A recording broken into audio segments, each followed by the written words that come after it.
Edmonton Sports Talk. My God, I loved it. My name's Jay Milne.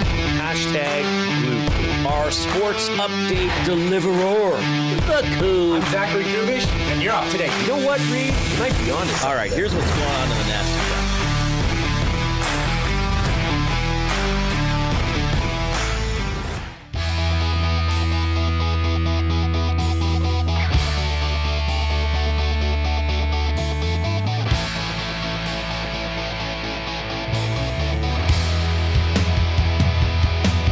Well, right away, we have a Winnipeg Jets supporter in our Nasty Chat on YouTube. Now, this guy's a very loyal listener. We love hearing from him. Matthew Hyman, starting the show off with this message. Can I interest you in a trade for a 10-game losing streak? Now, Jay, I hate to do this. Uh-oh. Did you write down where you think I'm going with this?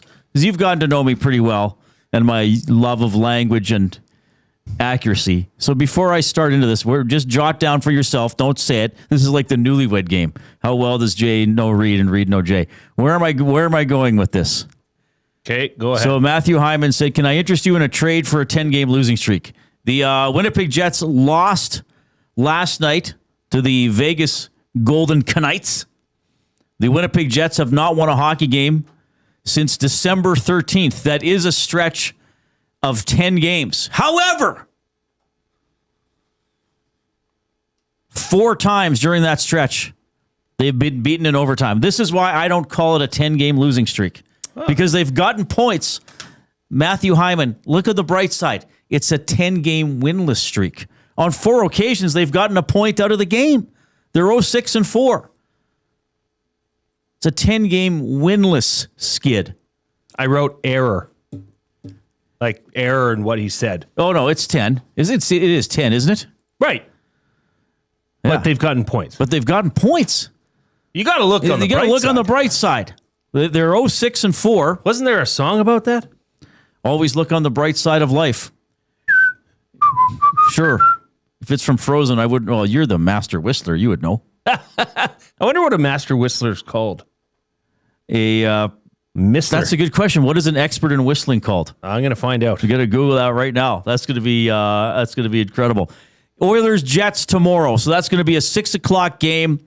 And we will have the GCL Diesel Oil Stream pregame show tomorrow at 5 here on Edmonton Sports Talk. So we have an abbreviated show tomorrow. Jay and I are going to go from 3 to 5. But we have a full show today. Lots of Oilers discussion as they got the 6-2 win over the Predators last night. We're going to have, I think, what we can only call the Lazar love-in. Oh, baby. With Jay Milne as your chief lover. As your master of lovin'. We're going to slow it down. Master of ceremonial lovin' for Curtis Lazar, who scored last night. Didn't play a lot, but was able to make an impact. Of course, Connor McDavid continuing to shine. Kapanen, freshly shaven and back in the lineup. I didn't recognize him at first. It was funny when he scored that goal and he went into the boards and the camera was close up on him. It was like, who is that? Oh, yeah. Did they call Clattenburg back up? What's going on? That's Kapanen. And we will talk some National Football League. Greg Bell's going to join us, covers the Seattle Seahawks. A lot of storylines going on with them and the teams in the NFC West. For fun a little bit later on, so again, this will probably be one of the more comedic portions of the show. Jay and I will flash back to September and go over how we did with our NFL predictions for the 14 teams that we said were going to make the playoffs and who would beat who in the Super Bowl. I'll do a slight spoiler for this of you and me and the Coob, who Coob didn't do all his playoff picks, but he did the Super Bowl teams. I'm the only one whose Super Bowl possibility is still alive for both teams. Thank you for the canned applause. Well, whoopity-doo. Yeah, whoopity-ding-dong-doo. I've won absolutely nothing. The Coob, by the way, off for this show. Bright-eyed Benny Thompson sitting in. Benny, how are you doing? I'm great, Reid. How are you? Now, is Ben short for Benny? No. Benifer? No. Beneficent? No. Benson? No. Bendugal? No. Benogle? No. Ben Botchery? No.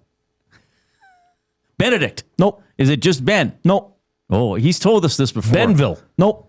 What else could Ben be short for? Ben... Benson? No. Ben Juniper? No.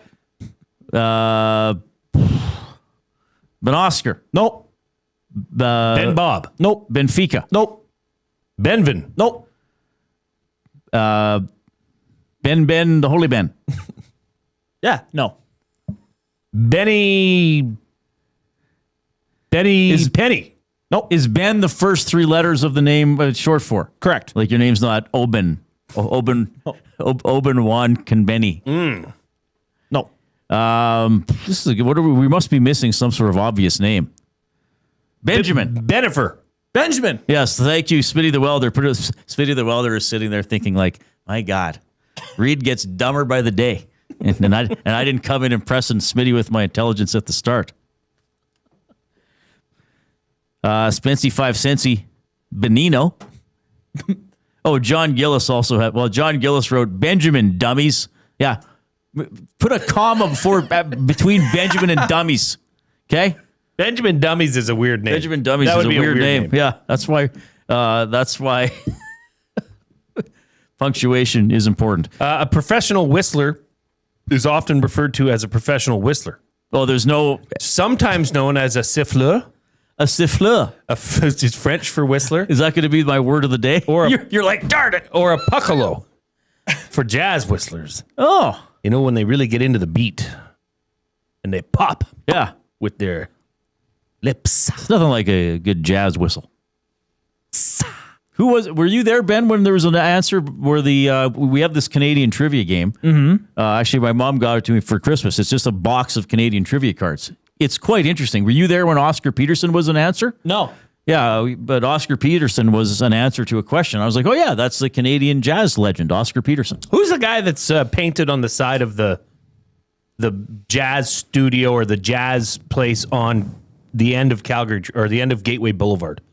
Right by the end of the tracks. Well, that's Tommy Banks' Way. Is it Tommy Banks? Yeah. Okay. Yeah. Who passed away a few years ago, Right. I believe. But yeah, he was in Edmonton. There used to be a show, Tommy Banks Jazz, on after the news on CFRN back in the day. Jazz is good. Jazz is great. Jazz is good. And there's a lot of I know very little about jazz, but this is the beauty of having being able to stream stuff off the phone. You can just put in jazz 1950s and get a playlist and see if you like it or not. So it's pretty fun.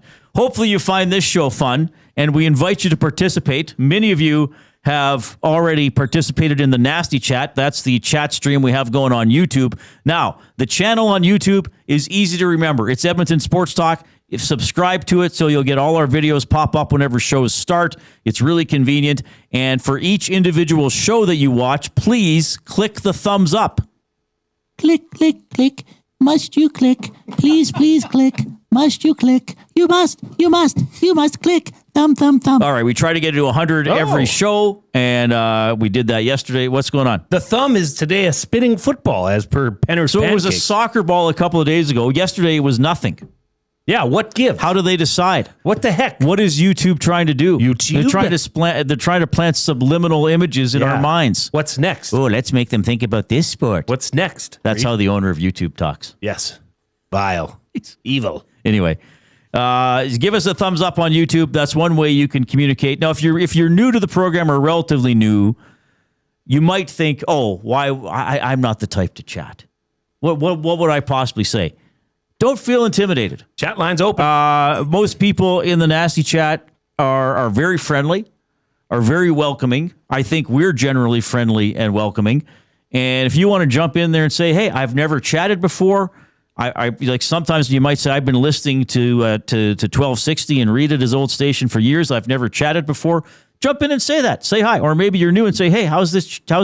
I know sometimes people see, it's kind of like we do have some regulars, but it's not. Anybody can go in there. Like, don't think, it's not for me because I see the same names most of the time. That doesn't matter. You can still jump in, say hi, tell a joke, ask us a question, and do whatever you want. Well, not whatever you like. There are limits, but you can. Is there? If you want to, but you could say, hey, guys, I'm listening to the show, but my snake escaped his habitat. Anybody got tips for catching My snake's out of the cage. My snake's out of the cage? What should I do? It's all an all-purpose chat, which is pretty cool. You can also text 780-218-9999. That is the afternoon inbox presented by River Cree Resort and Casino, home of the kitchen and restaurant. Sundays and Mondays, 50% off the entire menu that is Sundays and Mondays from 5 p.m. until close. And, of course, you can email reid@edmontonsportstalk.com or jay@edmontonsportstalk.com. Would you look at that? What? John Gillis There it is. in the Nasty Chat, a new listener from Venezuela. Thank you. That's awesome. So that's exactly what we're happy to hear about. Now, I assume, well, John can tell the story because you've learned this when you're in broadcasting. I learned it in my previous job. All the guys here know it. Edmonton sports, if you follow Edmonton sports, mostly the Oilers, but Elks, U of A, certain athletes, and you go to somewhere else in the world, you still generally follow those teams. Absolutely. And I think especially with the Oilers, it's a very loyal fan base. It's a very involved fan base.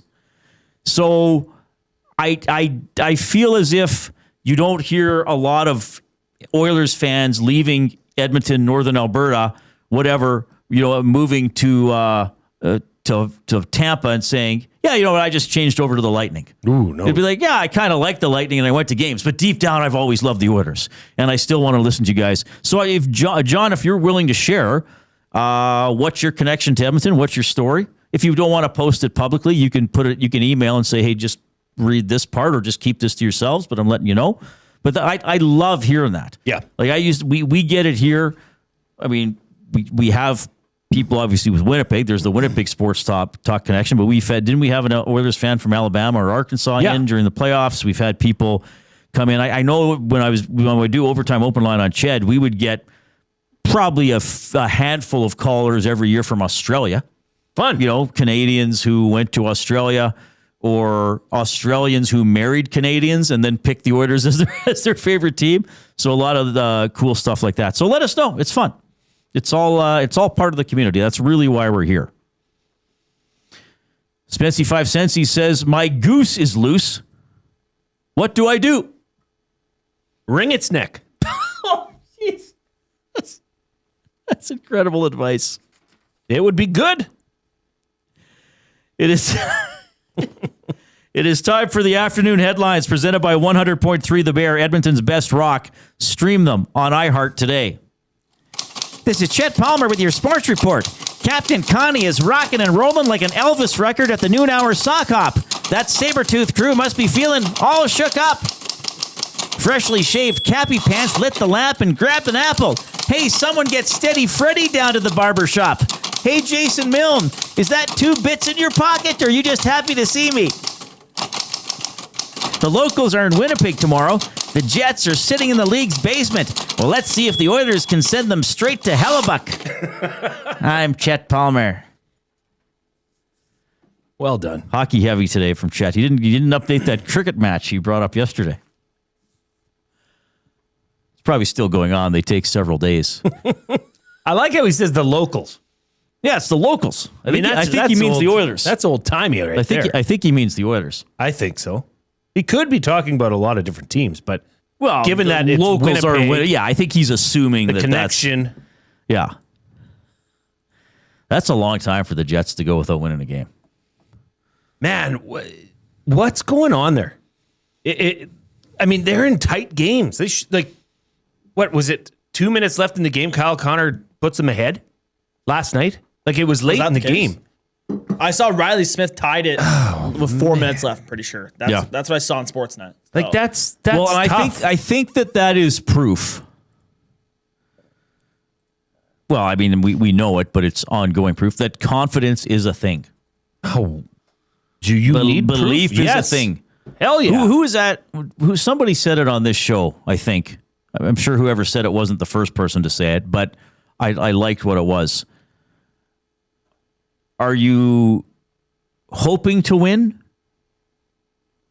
Or are you believing that you're going to win? Mm-hmm. Right?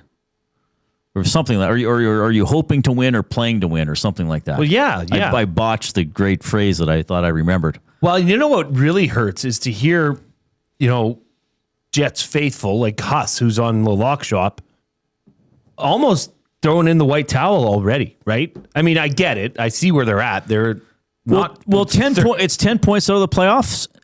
That's a lot with half of the season left. That is, and it's not going to get easier. Right. Right?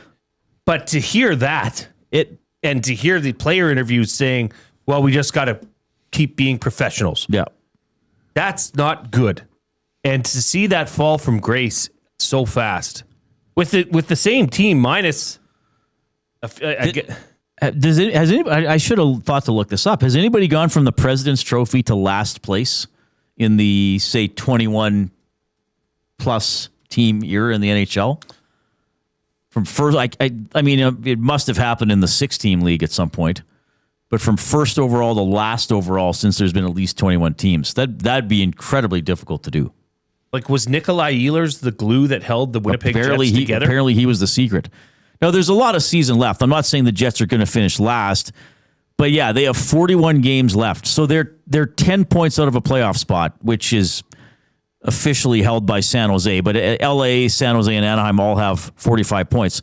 So you have to outplay 2 of those teams by 11 points. And then you also have to pass all the other teams between them. And I said this last night to Tom. Another side note to this is that all the Central Division teams can pretty much consider themselves Pacific Division teams. Because, well, I guess Dallas is having a bit of a slump, but you're not getting in the top 3 in that division. I asked ChatGPT that question. There's only one team all time. 1942-43 New York Rangers. That's it. And that was a wartime NHL, so ever since the rosters were a little different. Yeah. But do you understand? I said this last night. Do you understand what I mean? Like this might. But if you're a Central Division team, you don't need to look at the top 3 in that division. No. You have to be like, okay, the Jets are a Pacific team. We got to finish at least 4th in the Pacific, and then we'll be a wild card team. Yes, right. Yeah. That's kind of how it's shaking out. But yeah, that is shocking for the Jets. They're 2 points behind Vancouver, and then they're 5 points behind Calgary. Calgary third last in the Western Conference.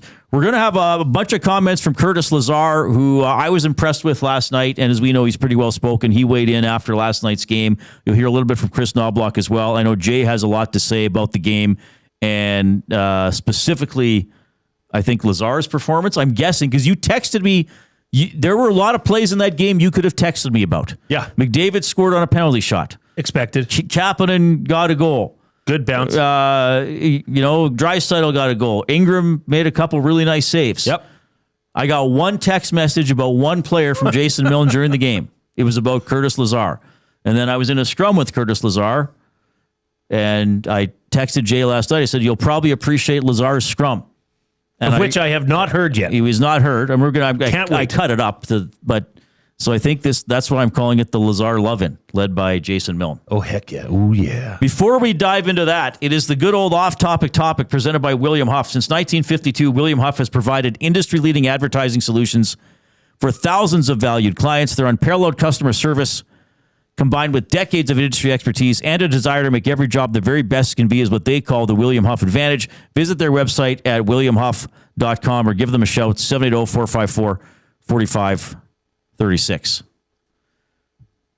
All right, so I quickly brought this up yesterday. I don't know, because we came back from break, and just on a whim, on a lark, I introduced Jay as the next contestant on the Wheel of Fortune, which is not, it's actually should have been The Price is Right. And then I said, what game show? I was like, no, wait. So that's today's off-topic topic. What game show would you most like to be a contestant on? What game show would you most like to be a contestant on? Can I ask you how you framed this in your mind? Like, is this one you think you just have the most fun on? Or is this one you think you could actually do well? However people want to, people want to do it. Because there is to me, I thought of game shows that I've watched, that I watched and I was doing it and competing alongside the contestant that was actually on TV. I've talked about this game show before. It's gone. It's no longer around, but I would love it to be brought back. And that's Bumper Stumpers. Do you remember? You would have a bumper, like a license plate. Okay. You know how sometimes they have like code words? Oh. And you have to decipher what the license plate's saying. So it's like, okay. Bumper Stumpers. Yeah, maybe we'll get, maybe we can get Benny to find a clip. If it was like Think for Yourself, it would be TNK, the letter 4, YLF or something like that. Right. Yeah, you'd have to decode it. Okay. It was awesome. I don't know if I ever watched that. And then win Ben Stein's money. I thought that was an excellent game show. That was good. Yeah. I would love to be on Win Ben Stein's money. I mean, Jeopardy comes to mind for me because I like trivia. I think you do get to study a little bit ahead of time. The another element to this is it would have to be nerve-wracking. Like, it's one thing to sit on your couch and play along. It's another thing when a well-known host is next to you and there's a studio audience. And the lights go down. I mean, Family Feud. I think EST could have a good Family Feud team. I think the EST should do that. Yeah. Find a way to get it done. I think we should play each other. Yeah, Divide the office. Like morning show or morning versus afternoons or something. That'd be fun. That would be fun. That was going to be my answer. Family Feud is... I thought for Reid, Who Wants to Be a Millionaire would be excellent to watch you on. Oh, because I got to play roulette basically with all the suitcases. No. That's Deal or No Deal. Who Wants to Be a Millionaire was holded that's by the trivia one. by Yes. Regis Yeah, Philbin. that's the one where the guy that was it not John Carpenter, not Yes. the director. He got all the way to the end, and then he did his phone a friend to call his dad and say, "Hey, just letting you know, I know the answer. And I'm about to win $1 million." Yes. Yeah. Like that would be good. And I like that one because they let the contestant talk it through before they force him to give an answer. So if you blurt out like, well, B is what my gut is telling me, but now that I think about it, so they don't kind of trap you like, oh, what would you say? What an impressive game show, though. Yeah. Because there's all these new game shows. Who's that are hosting trying to that come now? out. Did Ellen do that or somebody else did it? Wasn't it Katie Couric? Oh, maybe. I thought. I don't even know if it's on anymore. But the prime time was Regis Philbin in that chair. Yeah. And you know, the lights would come down. Yeah. It was very well done. And the music in the background would create anticipation. Yeah. That was like must-watch viewing. Yeah. Sunday nights when it first came out. Deal or No Deal is pretty good, though. So that's the one Howie where Mandel. that's the one where the guy up top says, so as you whittle down the suitcases, they're calculating your odds of getting the million. Yes. And they don't want you to get the million. That's right. So they're like, well, you can Meredith. so they're like they can continue you can continue or just take $200,000 now. Right. Right. But is there trivia involved in that? Or is it just deciding the odds of getting a suitcase? Pure or not? luck. Oh, it's just pure picking suitcases. Pure luck. But So you pick. How did that? Where there were 30 suitcases, you pick 5, and they open them. So then that. you know those are all ruled out. But you would pick a suitcase. And That's your suitcase. That's yours. And then you whittle your way down. So you could have picked the one that has it in the suitcase. Right. And then you're almost playing against yourself, too. So then you pick 5, they eliminate those 5. Yeah. Yes. So if you pick the 5 that only have $5, the master up top is like, oh my God, That's good. He's probably got at least $250,000 in there. So I'll offer him $220 and we'll still come out ahead. Yes. Stuff like that. Okay. Yeah, Meredith Vieira. Okay, perfect. And several other people are agreeing. Like that was appointment viewing. Yeah, that was Sunday a nights good show. That was well when done. it first came out. All right. Anyway, again, the questions got harder with the higher dollar amounts, right? Like we're at the original ones. It was like, what country are we in? Yeah. United States, They weren't Japan, that- Mars. Yeah. You know. But there would be the odd funny one that was put in early on. Right. But then things would get serious. There's lots coming in that we'll get to after. It was called the banker. What was I calling the guy? banker. And wasn't that with Howie Mandel? Yes. Yeah. And he didn't like touching people. Wouldn't he But elbow bump? He's a germaphobe. Germaphobe, yeah. Which I am a little bit, but Oh, you're not even remotely close to that. if you were as famous as him, would you want to shake hands with 500 people a day? I don't think any of those famous people shake hands with 500 people a day. He's just over the top. You know what I mean? I would, Reid, I'd hug 500 people a day. Well, Bring it on, baby. and here's what some of them would say. What would some of the other ones say?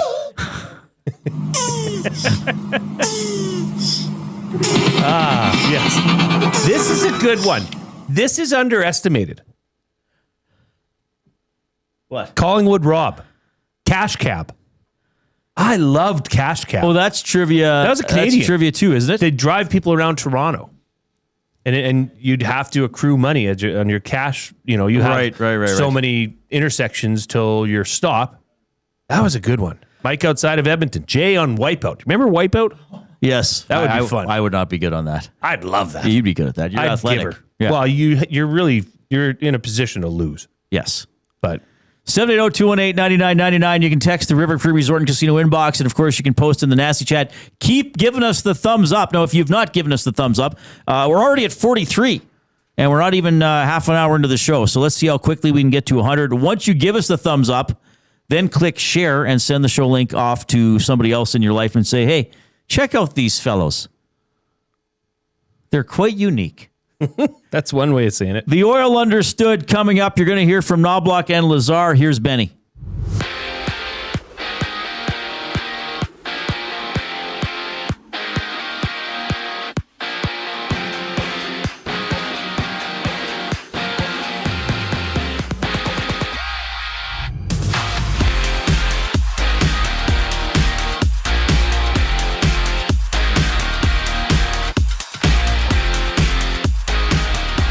Germany has unveiled its roster for next month's Olympics. Leon Draisaitl headlining the squad, having Oilers prospect Josh Szymanski on the roster as well.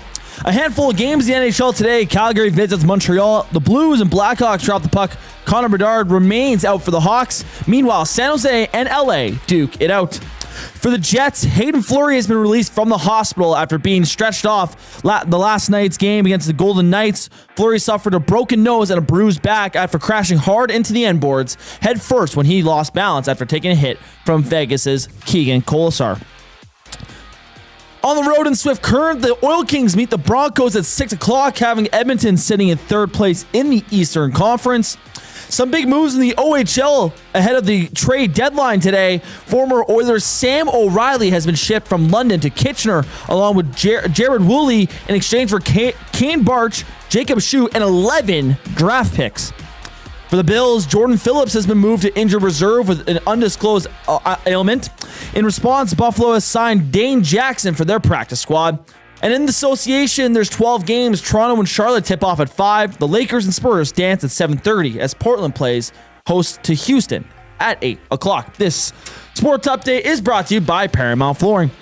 Paramount Flooring wants to give you more. Get free premium underlay included with any in-stock carpet purchase. Are you ready to treat your feet? Catch them in store or online at ParamountFlooring.ca. Oil Understood on the other side of the break on the Reid Wilkins Show. I'm Ben Thompson, and you're up to date. Two guys and a goalie. The bottom six continues to struggle. Adam Henrique, no goals, 4 assists in the last 2 months and a little bit. Frederic, a goal and assist in the last 2 months and a little bit. Mangiapane and Frederic will be scratched. If you wanted to actually find a third line, are you at a point now where you go Nugent Hopkins and Roslovic on your third Two line? guys and a goalie, presented by GS Construction. Tuesday and Thursday afternoons at noon, only on Edmonton Sports Talk, your clear choice for Edmonton sports. We have what you're looking for. GD Liquidators is Edmonton's one-stop shop for new and used warehouse, office, and industrial items since 1987. You'll find what you want when you want it. Give us a call, visit us in-store, or check out the monthly auctions at gdliquidators.com. 100% Canadian-owned and operated. We have what you are looking for. GD Liquidators. UFC 324 is live Saturday, January 24th at the Canadian Brewhouse. With TVs at every turn, ice-cold drinks, and non-stop action, you won't miss a second of the fight. UFC 324, live at the Canadian Brewhouse. Our house is your house. GCL Diesel has been serving oil country since 1972. From diesel cars to SUVs to pickups. From farm tractors to school buses to a big rig. From diesel generators to forklifts, GCL can test, troubleshoot, and repair all diesel fuel system components. Whether it's injectors, pumps, turbos, filters, or additive, GCL has the parts you need to keep your diesel running the way it should. For genuine diesel parts at wholesale prices, visit GCL Diesel in the West End or online at GCLDiesel.com. GCL Diesel. Diesel understood. Hey Edmonton, did you know a local Play Alberta winner scored over $430,000 on Desert Fantasy? Think about the rec room you could build with that kind of cash. From major casino winners every hour to jackpots worth millions and hundreds of popular games to money that stays in the province, there has never been a better time to sign up for Play Alberta. Download the app today to get started with casino, sports, and lottery, all in one app. Must be 18 plus to play. When you gamble, use your game sense. Make a fresh start in the new year with Sentinel Storage. With convenient locations near you, Sentinel Storage is here to help you make space for everything 2026 holds. Sentinel Storage. Buy Canadian, store Canadian. Try 4 weeks free. Visit sentinelstorage.ca.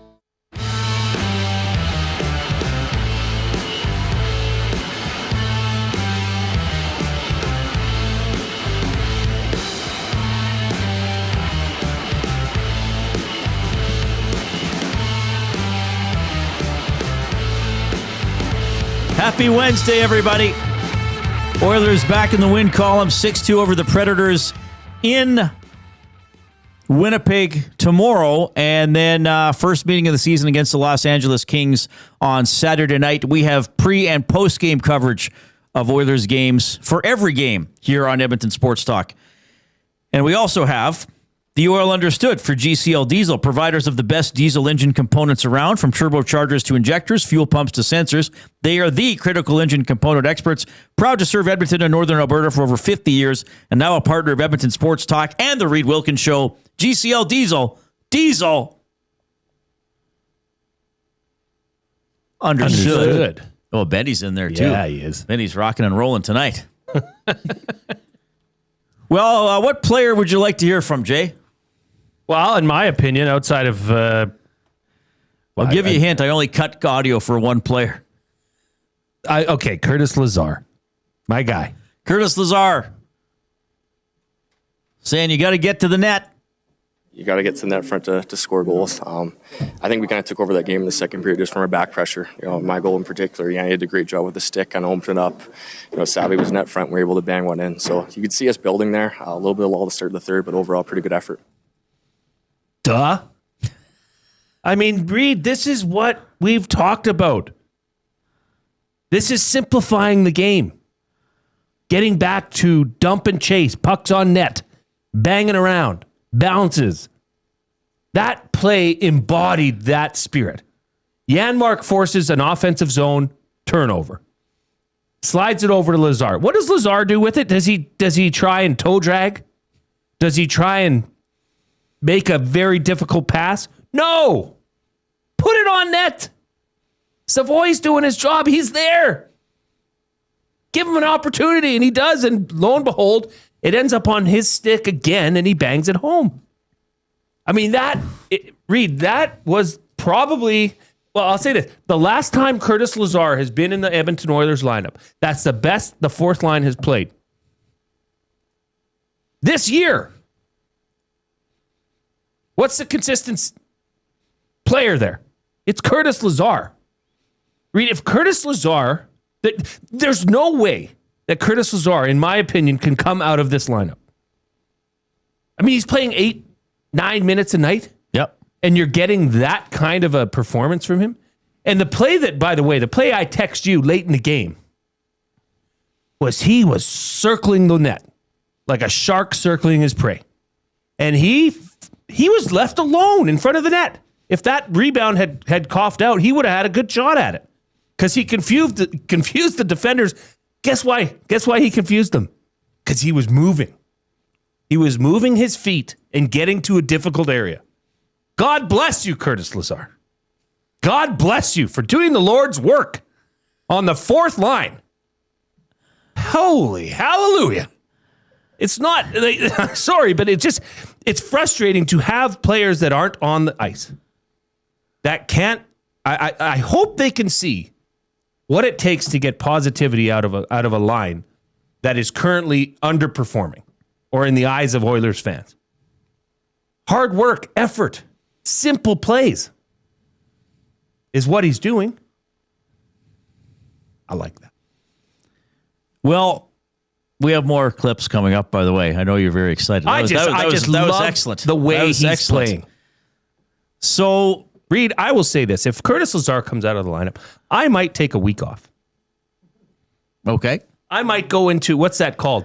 A holdout? A holdout. You're going to hold out? I'm going to go on a Lazar holdout if he comes out of the lineup.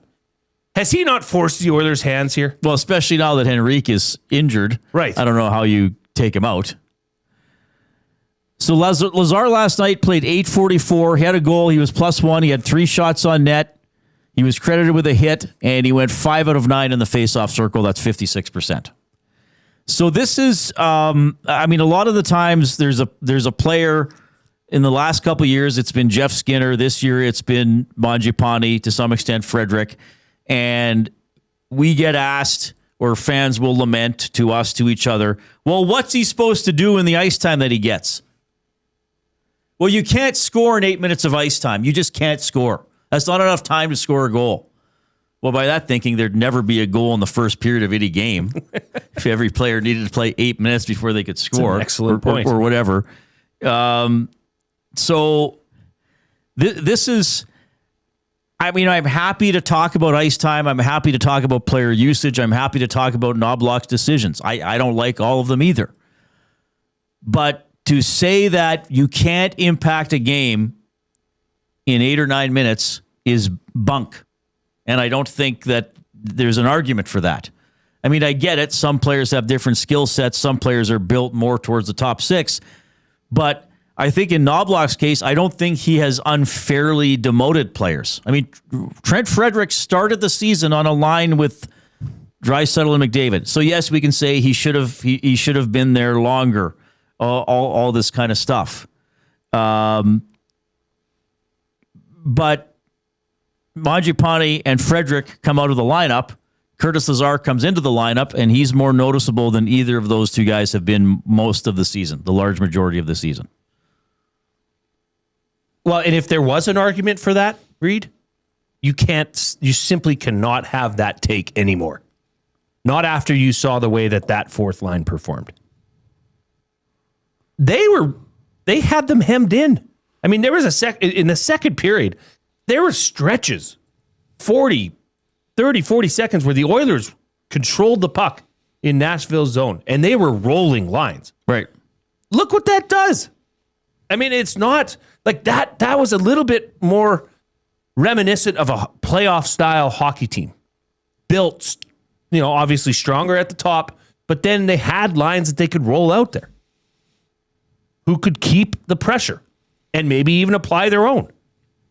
And that was very positive to see. Here's Lazar on having limited ice time.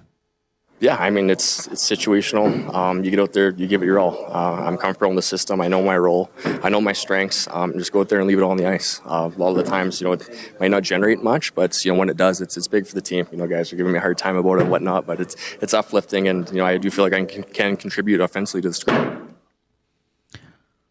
Well, he has 3 goals in 21 games.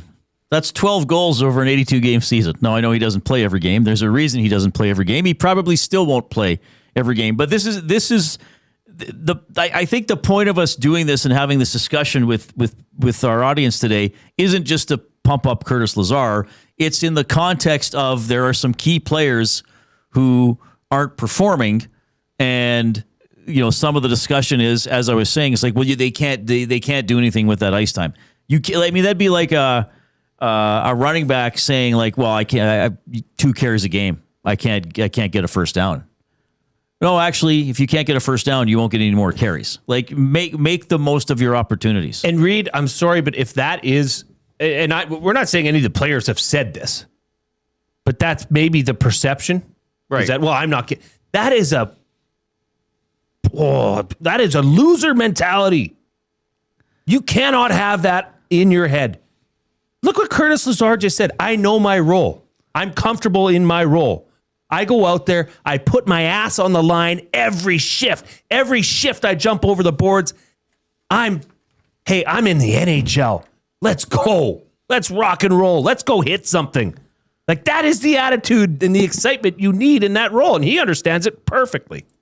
That's why. I mean, it's the NHL, right? You're going to take those minutes anytime. There's people around the world that would, do a lot of things just to get a chance at this league. So if I can be a specialist in the city, as long as my names continue to get called, even if it's not that much, you go out there and you do a job. Because, you say we lose a guy early, then, the role gets a little bit more important here and there. So it takes an army. And for myself, it's just kind of that next shift mentality whenever it comes.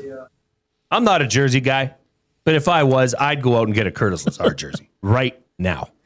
Like, that's uplifting to hear. It really is. And It's nice to hear because that's it, especially in his role, fourth line. That's the attitude you got to have. And look what's happening. He's putting up numbers, albeit in limited time, and doing the small things. I mean, I can't say enough. Yes, this is a love-in for Curtis Lazar, but he deserves it. And it should send a message, and it should ripple through that team that, yeah, you can do what this organization wants you to do in that role with that amount of time on ice.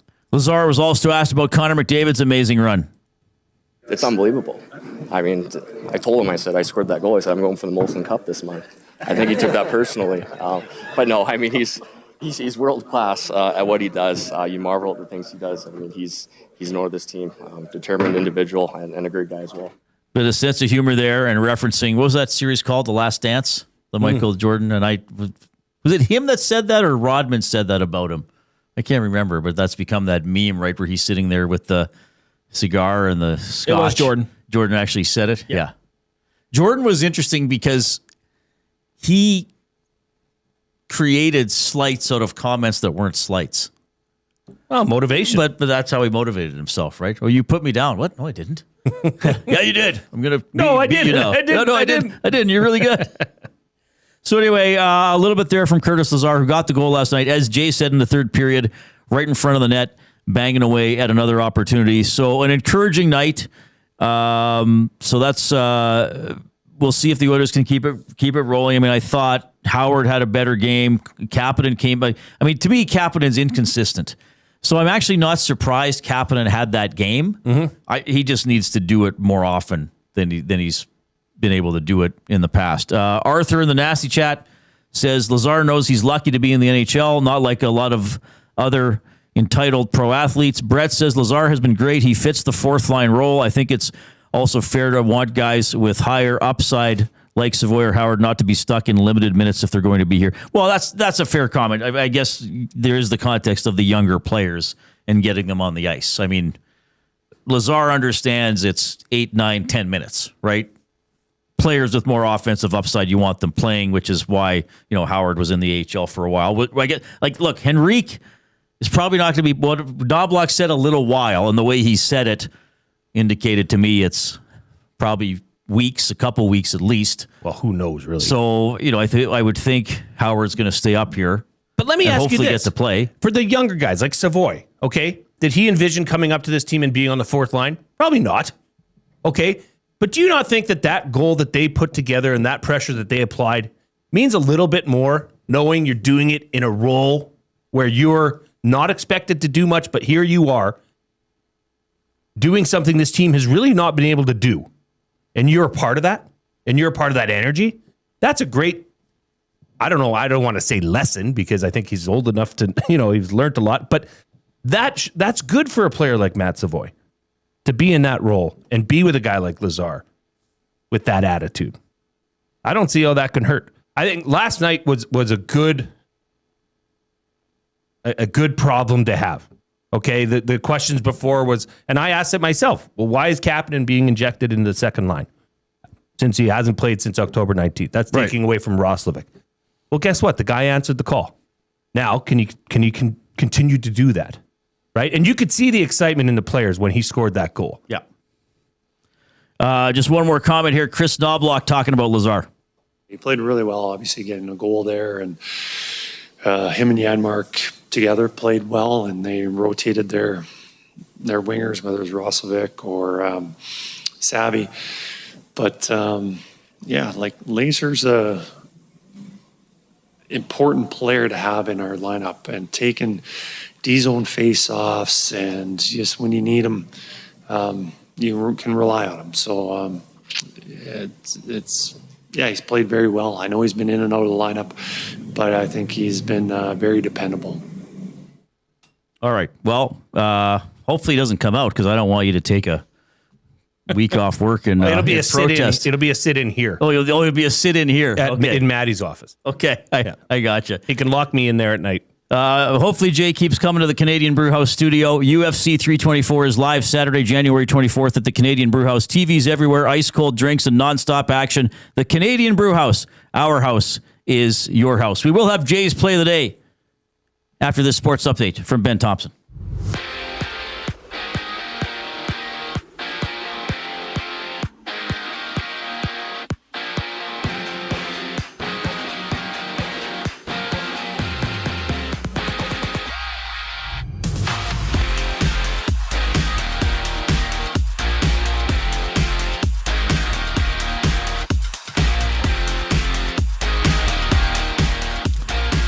Germany has unveiled its roster for next month's Olympics with Leon Draisaitl headlining the squad. Oilers prospect Josh Szymanski is also named to the roster. There are a handful of games on the NHL slate today. Calgary visits Montreal. The Blues and Blackhawks drop the puck with Connor Bedard remaining out for Chicago, while San Jose and Los Angeles go head-to-head. For the Jets, Hayden Fleury has been released from the hospital after being stretchered off the ice last night against the Golden Knights. Fleury suffered a broken nose and a bruised back after crashing headfirst into the end boards when he lost his balance following a hit from Vegas's Keegan Colasar. On the road in Swift Current, the Oil Kings beat the Broncos at 6 o'clock, with Edmonton sitting third in the Eastern Conference. Some big moves in the OHL ahead of the trade deadline. Former Oilers Sam O'Reilly has been dealt from London to Kitchener, along with Jared Woolley in exchange for Kane Birch, Jacob Schuh, and 11 draft picks. For the Bills, Jordan Phillips has been placed on injured reserve with an undisclosed ailment. In response, Buffalo has signed Dane Jackson from their practice squad. And in the association, there are 12 games on the schedule. Toronto and Charlotte tip off at 5. The Lakers and Spurs score off at 7:30. And Portland hosts Houston at 8 o'clock. This sports update is brought to you by Advantage Sports Medicine. Connor McDavid's got a team of specials and you got a bag of frozen peas. Get the same locker room approach that's trusted by the best in the game at Advantage Sports Medicine. Call 780-460-9977 or visit their website at AdvantageSportsMed.ca to book an appointment today. More of the Reid Wilkins Show coming right up after the break. I'm Ben Thompson. You're up to date. The Oil Stream. Since the Oilers were shut out by Wallstead December 2nd, the next 16 games, McDavid has 39 points, which is 2.44 points per game, which is a 200-point pace for the season. He also has 86 shots in those 16 games. That's 440-shot pace. The Oil Stream, presented by Boston Pizza. Monday, Wednesday, and Friday afternoons at noon, only on Edmonton Sports Talk. Your clear choice for Edmonton sports. Running your own small business takes courage, and as it grows, so does your team. That's why Alberta Blue Cross offers health, dental, life, disability, and wellness benefits designed for small businesses. Because we know a healthy team means a thriving business. Join over 5,000 Alberta businesses who have chosen us to help their business grow and succeed. Alberta Blue Cross takes care of you and your employees, so you can take care of your business. Visit ab.bluecross.ca to find a plan that's right for you.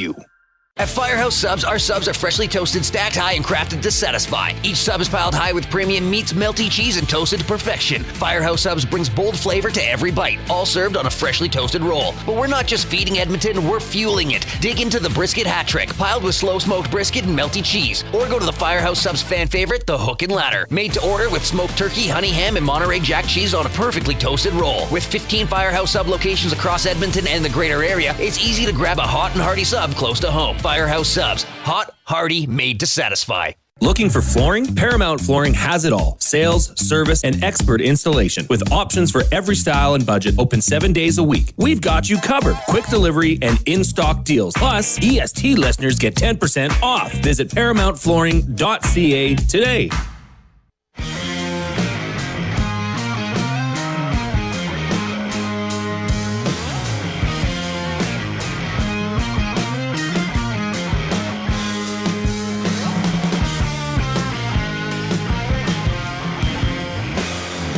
Hope you're having a great afternoon. Oilers salvaging a win out of their 3-game homestand, beating the Predators last night. Another huge game by Connor McDavid. Huge couple of games coming up this weekend at the Saville Center. It is the 10-0 Alberta Pandas hosting the 10-0 Saskatchewan Huskies in Canada West women's basketball. The Huskies ranked number 1 in the nation. The Pandas ranked number 2.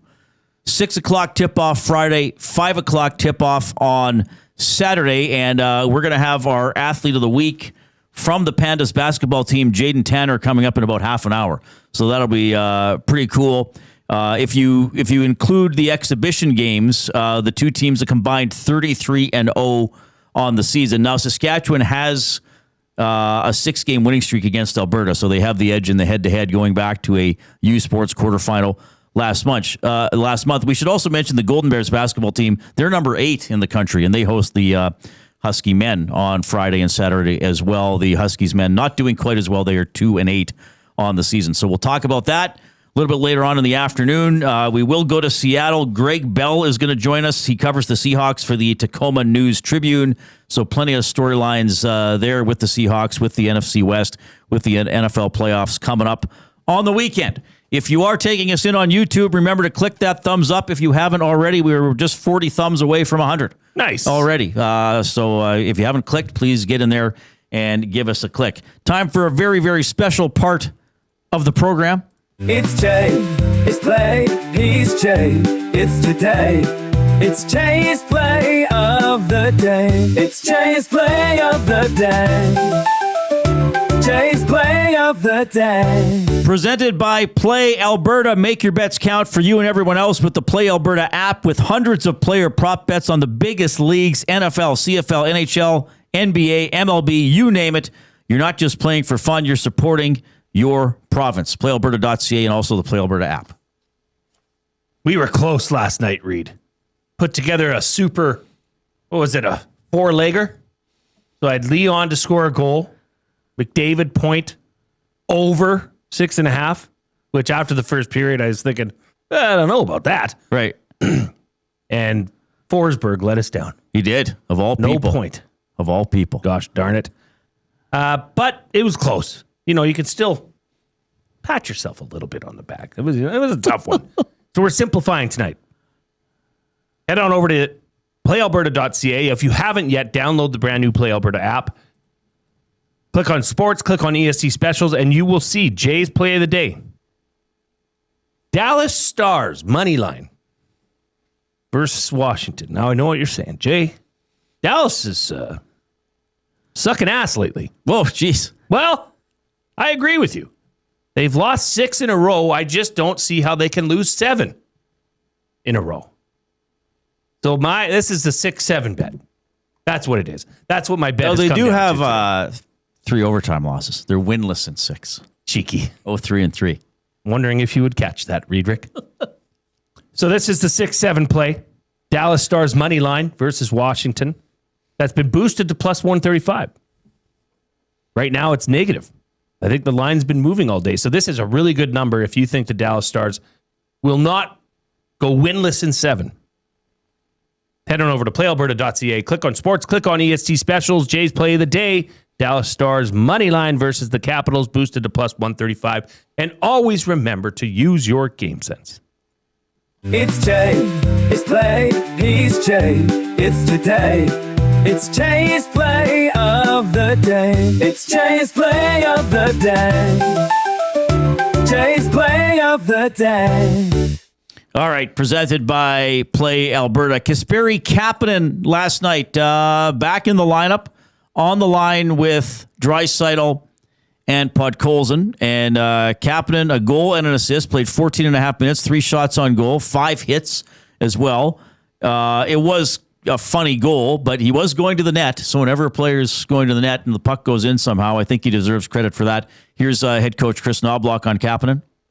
Oh, guys are so happy for him. Here's a guy that worked incredibly hard to get back in the lineup, and here he comes back his first game and gets a goal and assist. We knew that he was going to help us, and not necessarily on the score sheet, but with his physicality and just all-around game. And, you know, that's what we expect from him, you know, after taking almost 3 months off. Not expecting that, but he put in the work. All right, so in Winnipeg tomorrow, 6 o'clock game, 5 o'clock GCLD's Oil Stream pregame show here on Edmonton Sports Talk. We haven't seen any roster moves today. Would you so Henrique, we do not expect to play, okay? Would you expect Frederic to come into the lineup or Mangiapane to come into the lineup?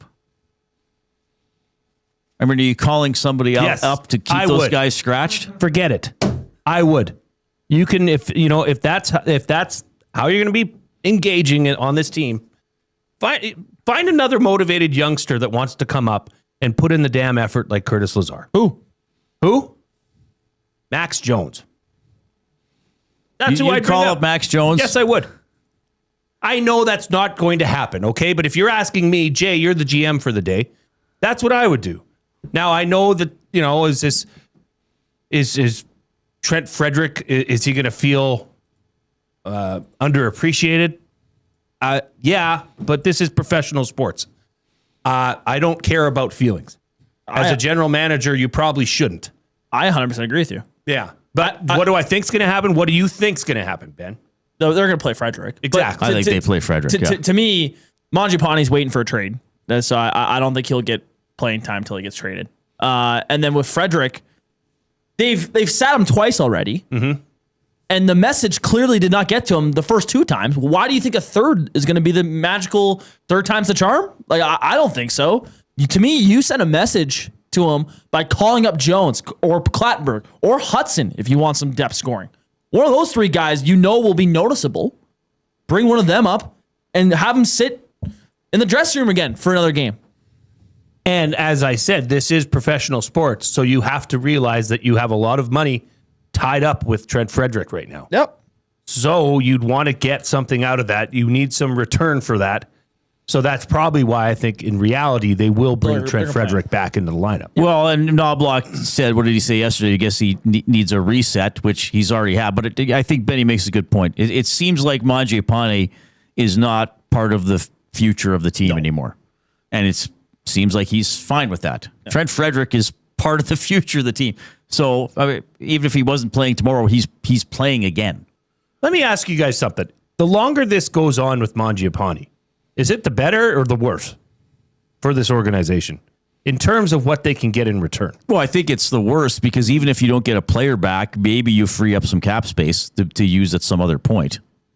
I think that's the most ideal situation is just the cap space. Yeah. Take his money and go spend it where you think you need it. To me, I don't like the rumors of Ryan Strome coming back or taking some other team's guy that's been healthy scratched. I don't understand the point in that. Like trade Mangiapane for nothing. Let him go. Future considerations is the return. And then go use that $3.5 million or whatever the hell he's making. But you might have to give up something else for another team to take the money. That's the problem. As long as it's not that's how you lose this. As long as it's not too expensive, I'd do it. That $3.5 million is a lot at a trade deadline. So the Boone Jenner, I think, makes 3.75. And now I'm not saying they're going to get him, but that's a guy that's the type of guy you could go get if you could trade Mangiapane for nothing. Obviously it would cost something, but to me, the cap space is the most valuable part of that whole trade and situation. Yeah, that's what it's come down to, unfortunately. 780-218-9999 is how you text us the River Cree Resort and Casino inbox. River Cree Resort and Casino, home of Tap 25 Restaurant. $18.99 prime rib special. That's available 7 days a week, except show nights from 11:30 in the morning to 11 at night. That is for dine-in and takeout. Okay, well, we'll talk more about some of the decisions the Oilers might face going into Winnipeg tomorrow. We got our Past the Pantry Athlete of the Week coming up as well. Buying or selling for Damon Bunting. Here's the 4 o'clock break. The Lock Shop. I think the Jets might be a live dog tomorrow night at home, right? Like they're going to have to end this streak somehow. Yeah. They outplayed the Oilers and simply just got stoned by Pickard last time. I could see Edmonton being in a spot where it has been up and down since Christmas, and they're fat and happy after this game against Nashville. I don't know. There's like a vibe around the office that we're like, we think the Jets might beat the Oilers tomorrow night. The Lock Shop, weekday mornings at 11, only on Edmonton Sports Talk. Your clear choice for Edmonton sports. You've always known GCL Diesel as the experts in diesel fuel systems, but did you know that GCL is also your source for turbochargers and turbo repair? As a turbo supplier for Garrett, Borg Warner, and Holset, GCL can provide genuine original equipment turbos at wholesale prices. Whether it's diesel, gas, natural gas, or performance, we can provide you with the turbo or custom repair you require. Turbo questions? We've got turbo answers. Visit us in the West End or online at GCLDiesel.com. GCL Diesel, turbochargers, understood. Where holiday cheer meets great beer. This season, celebrate at the Canadian Brewhouse. From plated dinners and festive buffets to casual pub-style parties, we've got the perfect space for your crew. Book your holiday party today at thecanadianbrewhouse.com. Time for a new career in 2026? Or maybe your kid is still pondering their path. Good news! Weiss Johnson is hiring. It's Dennis, and not only are we hiring for heating and air conditioning, we're also looking for experienced plumbers and gas fitters. With the growth in residential development, there's no shortage of opportunities at Weiss Johnson. Choose your path with us. Learn from one of the industry leaders, and we will grow together. Receive great benefits and school reimbursement as well. Visit weiss-johnson.com today.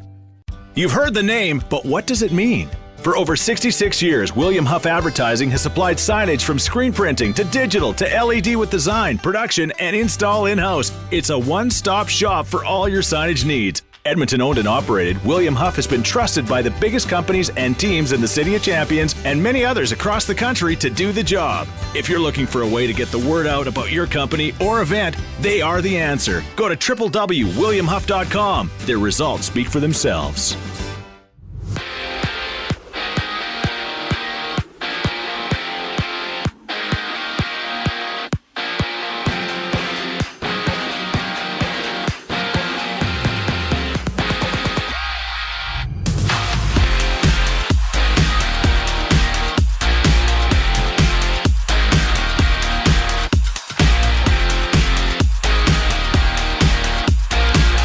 Germany has revealed its roster for next month's Olympics, with Leon Draisaitl leading the way.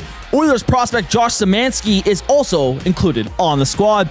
A light NHL schedule today. Calgary is in Montreal. The Blues meet the Blackhawks with Connor Bedard still sidelined for Chicago. And San Jose battles Los Angeles. LA's Corey Perry has been designated non-roster player status with no further details being released. Andre Lee and Taylor Ward have been recalled from the AHL on an emergency basis. For the Jets, Hayden Fleury has been discharged from the hospital after being stretchered off the ice last night against the Golden Knights. Fleury suffered a broken nose and a bruised back after crashing headfirst into the end boards when he lost his footing following a hit from Vegas's Keegan Colasar. Out in Swift Current, the Oil Kings are on the road to face the Broncos at 6 o'clock, with Edmonton currently sitting third in the Eastern Conference. Some notable OHL movement ahead of the trade deadline. Former Oiler Sam O'Reilly has been traded from London to Kitchener, along with Jared Woolley, in exchange for Kane Barch, Jacob Shue, and 11 draft picks. For the Bills, Jordan Phillips has been placed on injured reserve with an undisclosed injury. In response, Buffalo has signed Dane Jackson from their practice squad. In the association tonight, there are 12 games on the board. Toronto and Charlotte tip off at 5. The Lakers and Spurs go at it at 7:30. And Portland welcomes Houston at 8 o'clock. This sports update is brought to you by Windsor Plywood the Duke. Locally owned and operated, serving the Duke and surrounding area since '93. Doors, flooring, baseboards, and of course plywood. Go see the knowledgeable staff at Windsor Plywood the Duke. The second hour of the Reid Wilkins Show coming right up. I'm Ben Thompson. You're up to date.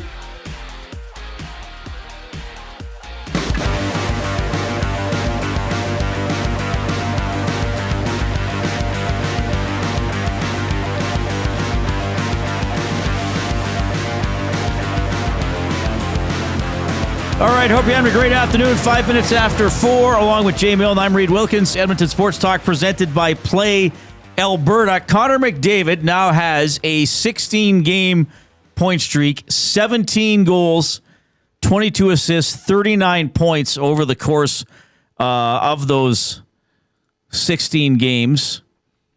Some active players who have had longer streaks. William Nylander, a couple years ago, got to 17. Robert Thomas for the Blues, March, April of 22, got to 17.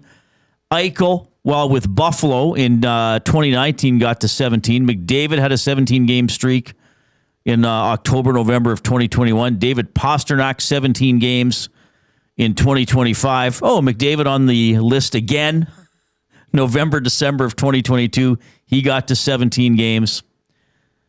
Draisaitl had an 18-gamer last year, January 27th to March 16th of 2025.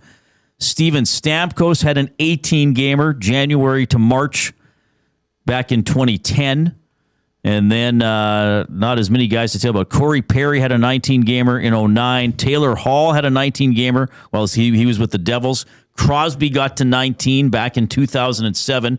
McKinnon, 19 games in November, December of 2023, and also in February, March of 2024. So that was the same season. Patrick Kane, 20 games in 2019. Mitch Marner, 23 games. October 27th to December 13th, 2022. Crosby, 25 games back in 2010. Patrick Kane, 26 games. October 17th to December 13th, 2015. So of active players, Patrick Kane has the longest point streak in his career. He's 11th all time. Okay, impromptu quiz for Jay. Let me just check this here.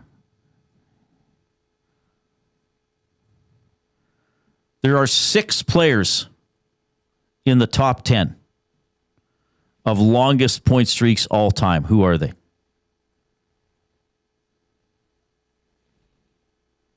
6 players current, sorry? No. Sorry. 6. So I gave of current players, Patrick Kane has the longest career point streak of 26 games. Yes. Of the 10 longest point streaks in NHL history, they were accomplished by 6 different players. Who are those players? So they all tied for... Okay. No, there's top 6? No, there's one guy who had a really long one, and his name's on the list more than once. Lemieux. He's on the list, yes. Gretzky. Yeah. Gretzky is number 1. He had a 51 gamer. He also had a 39, a 30, and a 28, all in the top 10. Mario had a 46 and a 28. Come on. Patrick Kane's not up there? No, because these are all past guys. Okay. So Gretzky's 51 game point streak, he had 153 points. October 15th to January 27th in 83-84. Mario's was in absurd. Mario's was in 89-90, 46 games. He had 103 points. From Halloween 1989 to February 11th, 1990. Hey, can you repeat Gretzky's? Gretzky had a 51-game point streak, October 5th, 83 to January 27th, 84. 61 goals, 92 assists for 153 points. That's it. Holy smokes. That's exactly 3 points per game. Not bad. Okay, Gretzky, Mario. Yeah. Bossy? No. One's a defenseman. A defense? Coffee. 28 games in 85-86, 55 points. Is there other Oilers? No. And there's no Islanders. Yager? No. Good guess, but no. Brett Hull? No. Good guess. Sergei Fedorov? No. Good guess. Modano? No. Leach? No. Coffee's the only defenseman. Oh, Coffee's the only defenseman. Coffee's the only defenseman. Korea?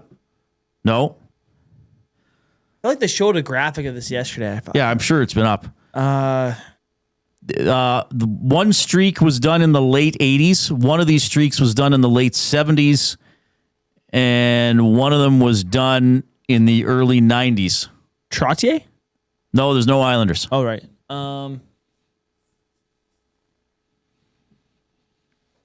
Gordie Howe? No, good guess. Bobby Hull? No, because I gave the years. Francis? Oh, that's a really good guess, but no. No, there's no more Penguins. So it was late 70s, late 80s, early 90s? Yep. Late 70s, late 80s, early 90s. Are these like the best? Were they like... These are all extremely well-known players. Okay, there's no... Extremely well-known players. Two of them are multiple Stanley Cup champions. One of them is best remembered for being on another Canadian team, but he got his streak as a Quebec Nordique. Matt Sundin? Matt Sundin. Yeah. 5th all-time, tied for 4th all-time, 30 games with the Nordiques in 92, 93, 46 points in 30 games. So that was the early 90s one. So you're missing the guy that did it in the late 80s before he started winning Stanley Cups. Ooh. And another guy who did it in the late 70s while he was winning Stanley Cups. Who was winning cups in the late 70s? Was that the should have given it away. Was that the Flyers? It was after the Flyers. After Flyers. It was between the Flyers and the Islanders, in fact. Oh. See, my history with this is not great. Yeah, this is my dark period. Who was it? We played for the Habs. Lafleur? Lafleur. Oh. I thought I said that. Did you say Lafleur? No, I don't think I did. Guy Lafleur, 28 games in 76-77. Yeah. Pretty good. 61 points in 28 games. And the other guy is, again, I said it, he did this streak before he started winning Stanley Cups. Kind of hung over this guy for a while, that his team wasn't winning cups. And then they got their fair share. Yzerman? Yes. Ah.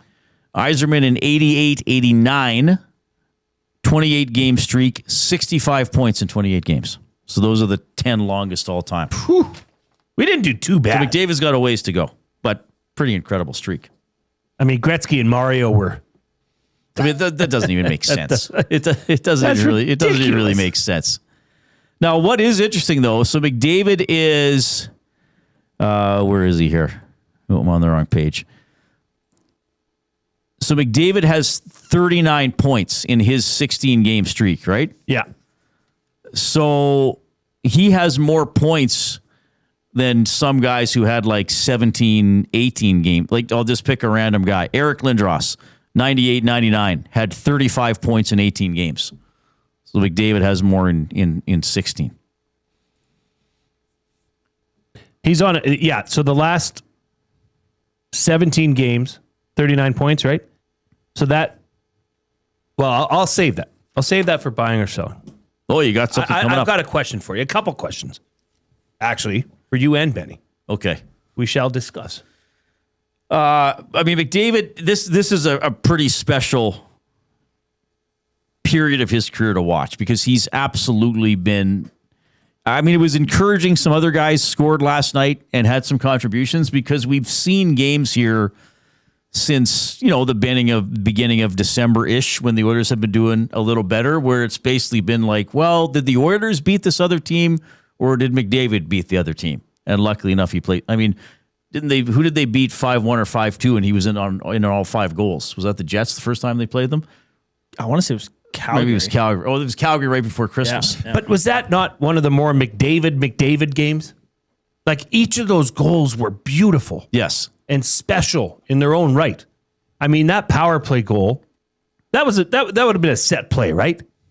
Leon drive the puck into the zone, put on the brakes, pass it to Bouchard, cross the blue line to a streaking in McDavid. Oh, yeah, probably. Right? Yeah. Like, that was beautiful. Yeah. He skated around the defense like they were standing still.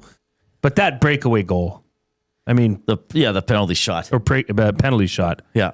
Well, and I asked him, like, what were you thinking? And he was just like, well, score. Right. But he did say, go, like, he tries to come in from one side, because he takes shootouts as well, so not be predictable. Like, because he was over right by the left wing board. Sometimes he might go over to the right, and he has so many moves. Mm-hmm. I mean, a lot of players would be blessed to get to 3. Some players just have 1, and they just say, okay, I got my A move. If the goalie beats me, fine, he beats me, but I have to go with my A move, right? I mean, Matt Hendricks had the old paralyzer, Letestu would do that move where he'd have the puck in front of him and quickly move it to his forehand and flick it far post. If he hit his spot, usually went in. Rob Brown said he went through a time in the minors where he would go in and take a full slap shot from between the hash marks. He said if you missed, you looked foolish, but if you hit the net and missed the goalie, it was a goal because the goalie can't move that quickly. If you're taking a full slap shot from that range. I think Draisaitl might have done that once. Maybe it was in a preseason game. Yeah, no, I think that was his move for a little bit, and then... Well, he had a move where he would shoot under the goalie, right? Yes. He would do that little inside the right foot type move. But McDavid has so many moves. And I even wonder when he knew he was going to go back to the forehand. Like some guys might be thinking of that ahead of time. The Canadian guy, was it Haig? He did the same move on the penalty shot. against Czechia because he's probably thinking, well, that's my move. I'm gonna stick with it. Isn't it interesting, though, how quiet and how little discussion there has been today on the play of Connor Ingram? Well, which is nice. Isn't that? I mean, if you take out the Boston game, not his best game. No, didn't have a good game. He's rocking a .920 save percentage. If you take that game out. What is he total now? Right now, he's .891. Okay. In Edmonton. Right, in Edmonton. Just in his Edmonton tenure. But I thought he played a quiet, great game. No, he was good, and I thought like the one thing that I questioned with Skinner sometimes was that he was a bigger goaltender, and I felt like more than his fair share of screenshots got past him. I mean, of course, screenshots beat goalies. That's offensive teams are trying to do that. But I also thought he's a bigger guy, and I feel as sometimes when I'm watching a game or a game, the Oilers playing against the goaltender, and I'll feel like, man, oh man, this guy's not seeing every shot cleanly, but he's getting in the way. Like he's anticipating it or he's taking up a lot of space. I thought Ingram did a good job with that. I guess the second one was a screened one that got by him. He made that nice glove save when Schaefer shot it wide, and then he got the bounce off the backboards. In hindsight, maybe he would have wanted to push across quicker, but he kept it out of the net. I mean, he didn't look good against Boston, but I put on X last night, he looked comfortable. I mean, that was the thing. Yes. He looked comfortable. He didn't look like, oh, he stopped it, but did he really know where it was? Did he see that one or did it just hit him? So that's good. I mean, if he can push Pickard, compete with Jari when Jari gets back, I mean, it's still Jari's job. I'm not operating under any pretense that Jari won't be the number one when he comes back. But no, Ingram's a really good story so far. Yeah. Looked very good. And you know what? He's a pretty good puck handler. Mm-hmm. Better than I thought he would be. I thought Gage on the broadcast made a really unique comment saying he was playing soft and not in a bad way. But everything that went towards him, he absorbed. Right. And didn't let it bounce back out into danger territory. Yeah. The first goal was on a rebound. Somebody I talked to shortly after Ingram joined the team said that he might have some rebound control problems, that he kicks him out a little bit too much. And I'm watching the replay for that one. I was like, yes, there was a rebound, but he's also putting that one to the corner. Yeah. And there was a Nashville guy right. But I mean, but again, at the end of the day, it's two. If you allow two, your team should win. If you're the goalie and your team defends well enough in front of you and you play well enough that you allow two, I think most nights you've done your job. I mean, sure. Yes, of course you want shutouts and yada, yada, yada. But if you keep it to two, and this is what I've been saying, there hasn't been, with the exception of the Boston game, in which they didn't play great overall either, there hasn't been a deflating or kind of like, oh no, like, come on. We needed to stay within one. We needed to stay within. I guess Calgary stretched it to 3-1, but it's not as if he let in a stinker of a goal. I mean, Calgary was playing well in that game. Like there hasn't been I don't think with Ingram, again, we'll leave out the Boston game. I don't think there's been a period where you've thought, oh, the Oilers outplayed them or were even, yet they're behind. Right. Because they didn't get a save. Which is big. Which is good. All right, 780-218-9999 is how you text us. It's the River Cree Resort and Casino inbox. We, of course, are camped out in the Canadian Brewhouse studio. Taco Tuesday just leveled up at the Canadian Brewhouse. All day, $3.49 new tacos and quesadillas. After 4 p.m., sip on $5.99 margaritas, $2 off Corona tankards, and tequila shots starting at $5.99. More on the orders as we move along. We'll talk a little bit about the NFL playoffs and our Pasta Pantry Athlete of the Week when we get back.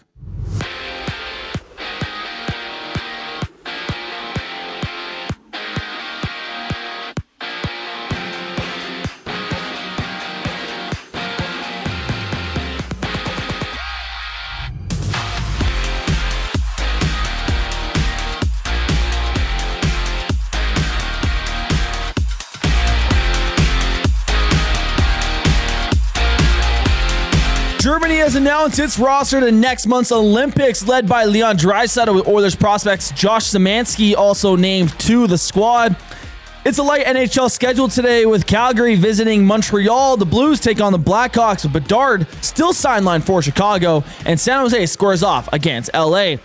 Out for Los Angeles, Corey Perry has been designated non-roster playing status with no further details released. In response, Andre Lee and Taylor Ward have been recalled from the AHL on an emergency basis. For the Jets, Hayden Fleury has been discharged from the hospital after being stretchered off the ice last night against the Golden Knights. Fleury suffered a broken nose and a bruised back after crashing headfirst into the end boards when he lost his footing following a hit from Vegas's Keegan Kolesar. In Swift Current, the Old Kings are on the road to face the Broncos at 6 o'clock, with Edmonton currently sitting third in the Eastern Conference. Some notable movement in the OHL ahead of the trade deadline. Former Oilers Sam O'Reilly has been dealt from London to Kitchener, along with Jared Woolley in exchange for Kane Barch, Jacob Shue, and 11 draft picks.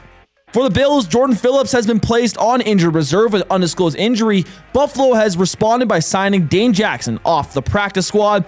And in the association tonight, there are 12 games on the slate. Toronto and Charlotte tip off at 5. The Lakers and Spurs square off at 7:30.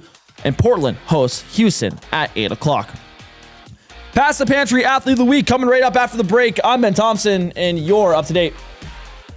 The Nielsen Show with Lieutenant Eric. Craig Button joins us. Jack Russell, he's so flexible. He can play center. He can play right wing. He can kill penalties. He can be on the power play. He can play with good players. He can go in between a couple of younger players. That's a luxury. To me, that's a real valuable player. I saw Christian Dvorak's contract at $5.75 million for 5 years, and I immediately thought that's Jack Russell's contract. The Nielsen Show with Lieutenant Eric. Weekday mornings 6 to 9. Only on Edmonton Sports Talk. Your clear choice for Edmonton sports. When you cater with Royal Pizza, you're getting the same great pizzas, pastas, and salads you love, just bigger and built for a crowd. Perfect for teams, offices, or parties, Royal Pizza's catering brings real value around $10 per person. Delicious, high quality, and easy. If you like their pastas, you'll love their catering pastas even more. Visit royalpizza.ca or contact your local store for exact pricing and details. So come on home, Royal Pizza, still making it great. At Firehouse Subs, our subs are freshly toasted, stacked high, and crafted to satisfy. Each sub is piled high with premium meats, melty cheese, and toasted to perfection. Firehouse Subs brings bold flavor to every bite, all served on a freshly toasted roll. But we're not just feeding Edmonton, we're fueling it. Dig into the brisket hat trick, piled with slow-smoked brisket and melty cheese. Or go to the Firehouse Subs fan favorite, the Hook and Ladder. Made to order with smoked turkey, honey ham, and Monterey Jack cheese on a perfectly toasted roll. With 15 Firehouse Sub locations across Edmonton and the greater area, it's easy to grab a hot and hearty sub close to home. Firehouse Subs. Hot, hearty, made to satisfy.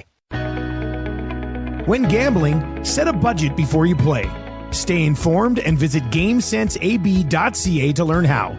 Remember, if you gamble, use your game sense.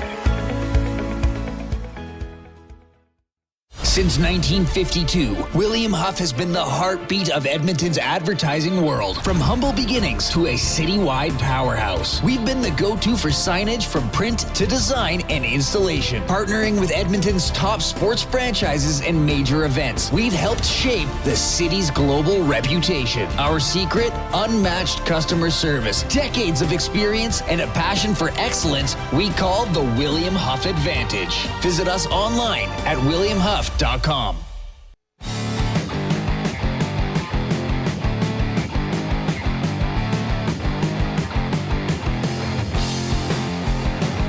Okay, appreciate you joining us this afternoon. Oilers traveling today, visiting the struggling Winnipeg Jets, who are 0-6-4 in their last 10 tomorrow. That's a 6 o'clock game Mountain Time, so tomorrow on EST. Jay and I will be with you from 3 until 5 instead of 6. From 5 till 6, it'll be the GCL Diesel Oil Stream pregame show hosted by Tom Gazzola. He'll be on after the game as well to break it down as the Oilers try to add to Winnipeg's misery. Huge basketball game coming up this Friday night at the Saville Center, 6 o'clock, Canada West women's basketball. Two undefeated teams. They're both 10-0 in league play. They haven't lost any exhibition games or anything like that. Saskatchewan's ranked number 1 in Canada. The Alberta Pandas are ranked number 2. So just an incredible showdown. And it brings us to our Athlete of the Week, presented by Pasta Pantry. For over 30 years in Sherwood Park, Pasta Pantry has served hot, delicious comfort food made right in our kitchen. They do it fast so you can slow down. Family atmosphere at Pasta Pantry. When you go there, you're one of them. Check out Pasta Pantry in Sherwood Park, your home of the pregame meal. And I'm pleased to welcome to the show Pandas guard Jaden Tanner. Jaden, it's Reid and Jay. How are you doing? Hi, I'm good. How are you guys? Doing very well. Though I understand you have practice right away, so we can't keep you for too long. Yeah. Yeah, big week coming up. Well, big week coming up. I mean, what's it like? I know you've played in some big games over the course of your career, but for a game in January to have this much attention around it, what's that been like? Yeah, it's been fun and nerve-wracking all at the same time. It feels like it's been marked on our calendars for a while, so it's exciting. We've been preparing for a really long time for this game, so we're excited. What's the rivalry like with the Saskatchewan Huskies? I would say our rivalry is pretty big. We've played them every year, and which way the game goes, it always seems to be a good one. They're a really, really good team, really well-respected team, and we are too, so it always ends up being really good basketball. Is it chippy? Is there a lot of trash talk? Is it mutual respect? What's it like on the court? I would say it's not that chippy. I feel like we have a lot of mutual respect for one another. We have a lot of players who I've been playing against a bunch of them for 5 years now. So it's a bit, we've developed a bit of a relationship there. So not as chippy. No surprises, I guess, when you're playing against them. So what is it going to come down to then? I mean, I think they eliminated you from Nationals last year. So there's been a lot of big games along the way. What does it ultimately come down to when these two teams are both this good? I think for us, it'll come down to just not letting them score. They have a lot of really talented scorers on their team. And for us, our defense is going to be most important. And then just taking care of our little things and making sure that we take our opportunities when we get them. Okay, well, this is going to be a fun, we should mention there's a game Saturday as well, but by Saturday's game, the Huskies will no longer be undefeated, so it can only be a matchup of unbeatens for the Friday game. We love doing Pass the Pantry Athlete of the Week, Jaden, because we love giving them the opportunities to tell their stories as well. There's so many great journeys out there. Let's go back. Where are you from, and how did you get into basketball as a young person?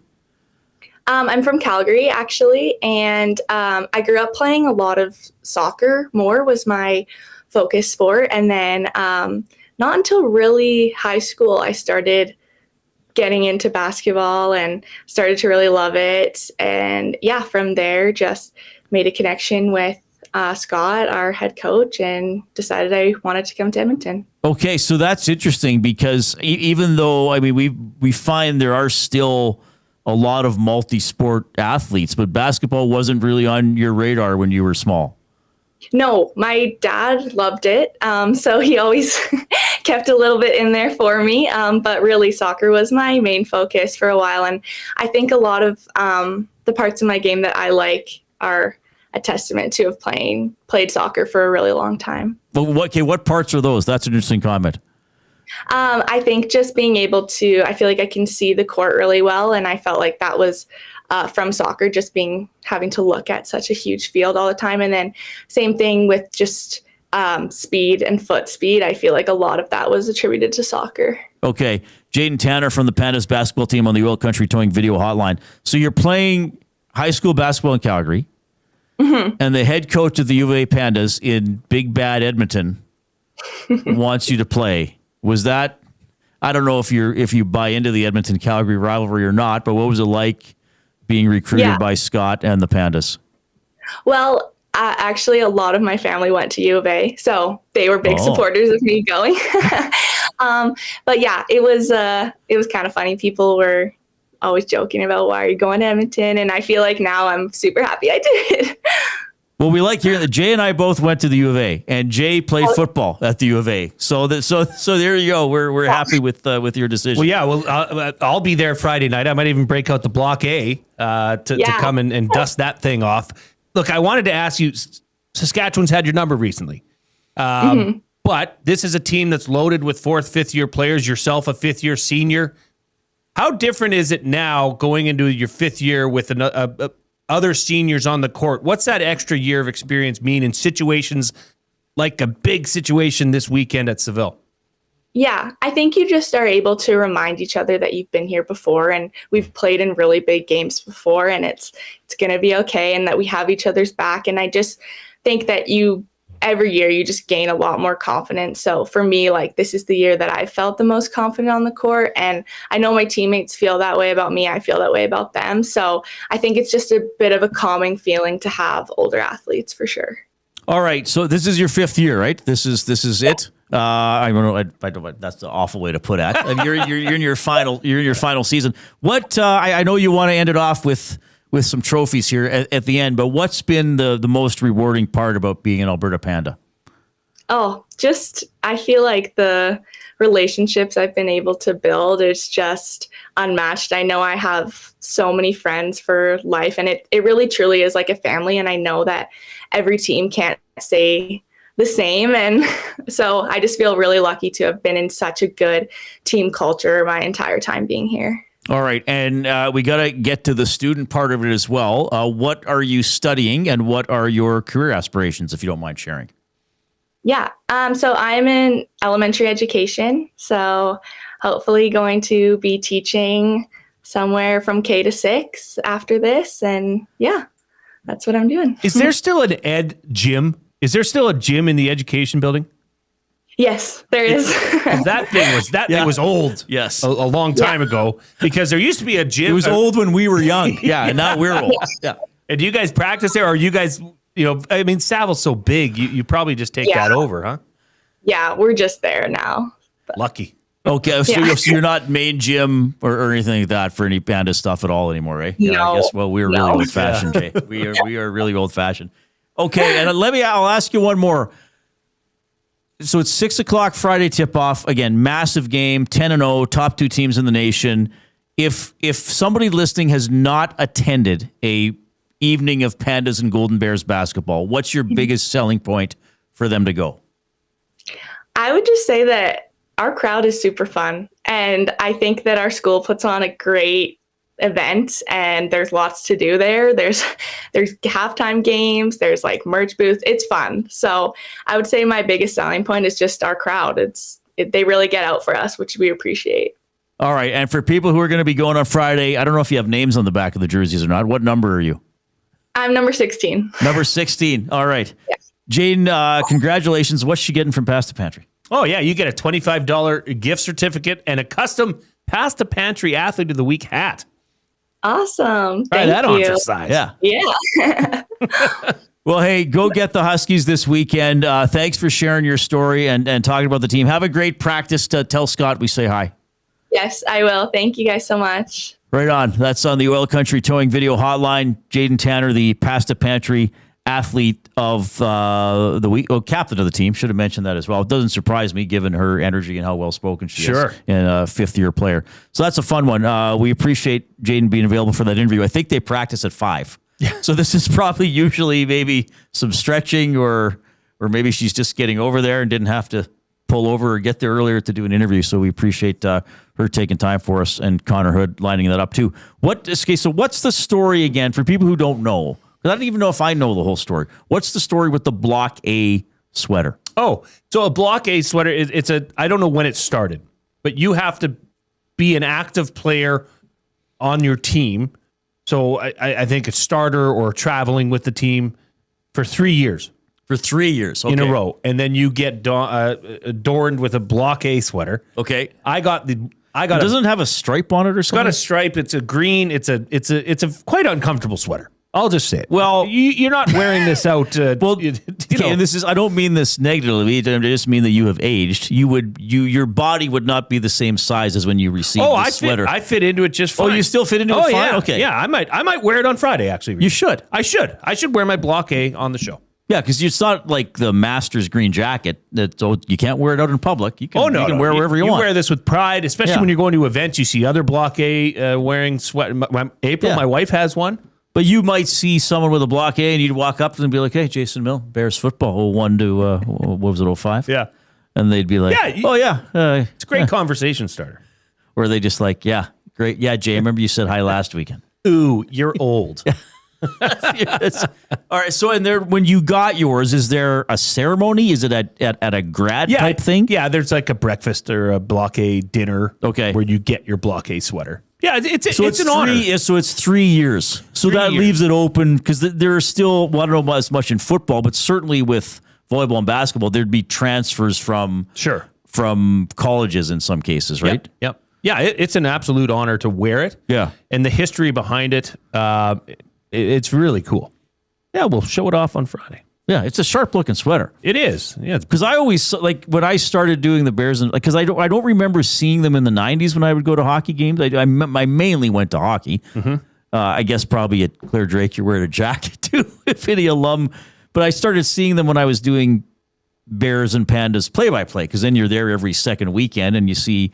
And I always thought, man, I wonder where you get one of those sweaters, because I thought that'd be cool, the merch to buy. And then I asked, and it was like, yeah, Reid, you're not eligible. I'm like, well, why not? I could spend money for it. And they're like, no, you have to have been a player. You can't buy one. Yeah, this originated in 1932. That's awesome. Yeah, it was an exclusive award for athletes. Unfortunately, at that time, it was just male athletes, but it's obviously expanded now. So yeah, it's 3 years of eligibility, signifying a lifelong connection to the university's green and gold, which is cool. Very cool. So Jaden will be getting one. Oh yeah, she's got one with hopefully a national title. Oh, wouldn't that be fantastic? Well, she would have it already? Oh, yeah. Well, do you get it after the third year? Yeah. Oh, so you can get it as an active student athlete. You bet. Oh, that's cool. And then you can strut around campus in it. You sure can. Or you'd wear it if there was like a luncheon or a team event or something. Yeah, it's great for alumni community get-togethers. event. Like if you're an alum and you go to a Bears football game, say, and you're wearing your block A. Right. You know, just why not? Fall weather. Perfect. Oh, yeah, that is pretty cool. Yeah. So when was the last time you wore yours? Actually, when last year the Pandas hosted nationals. Basketball nationals were here. Oh, right, yeah. And so we went, and they unfortunately lost to Laval.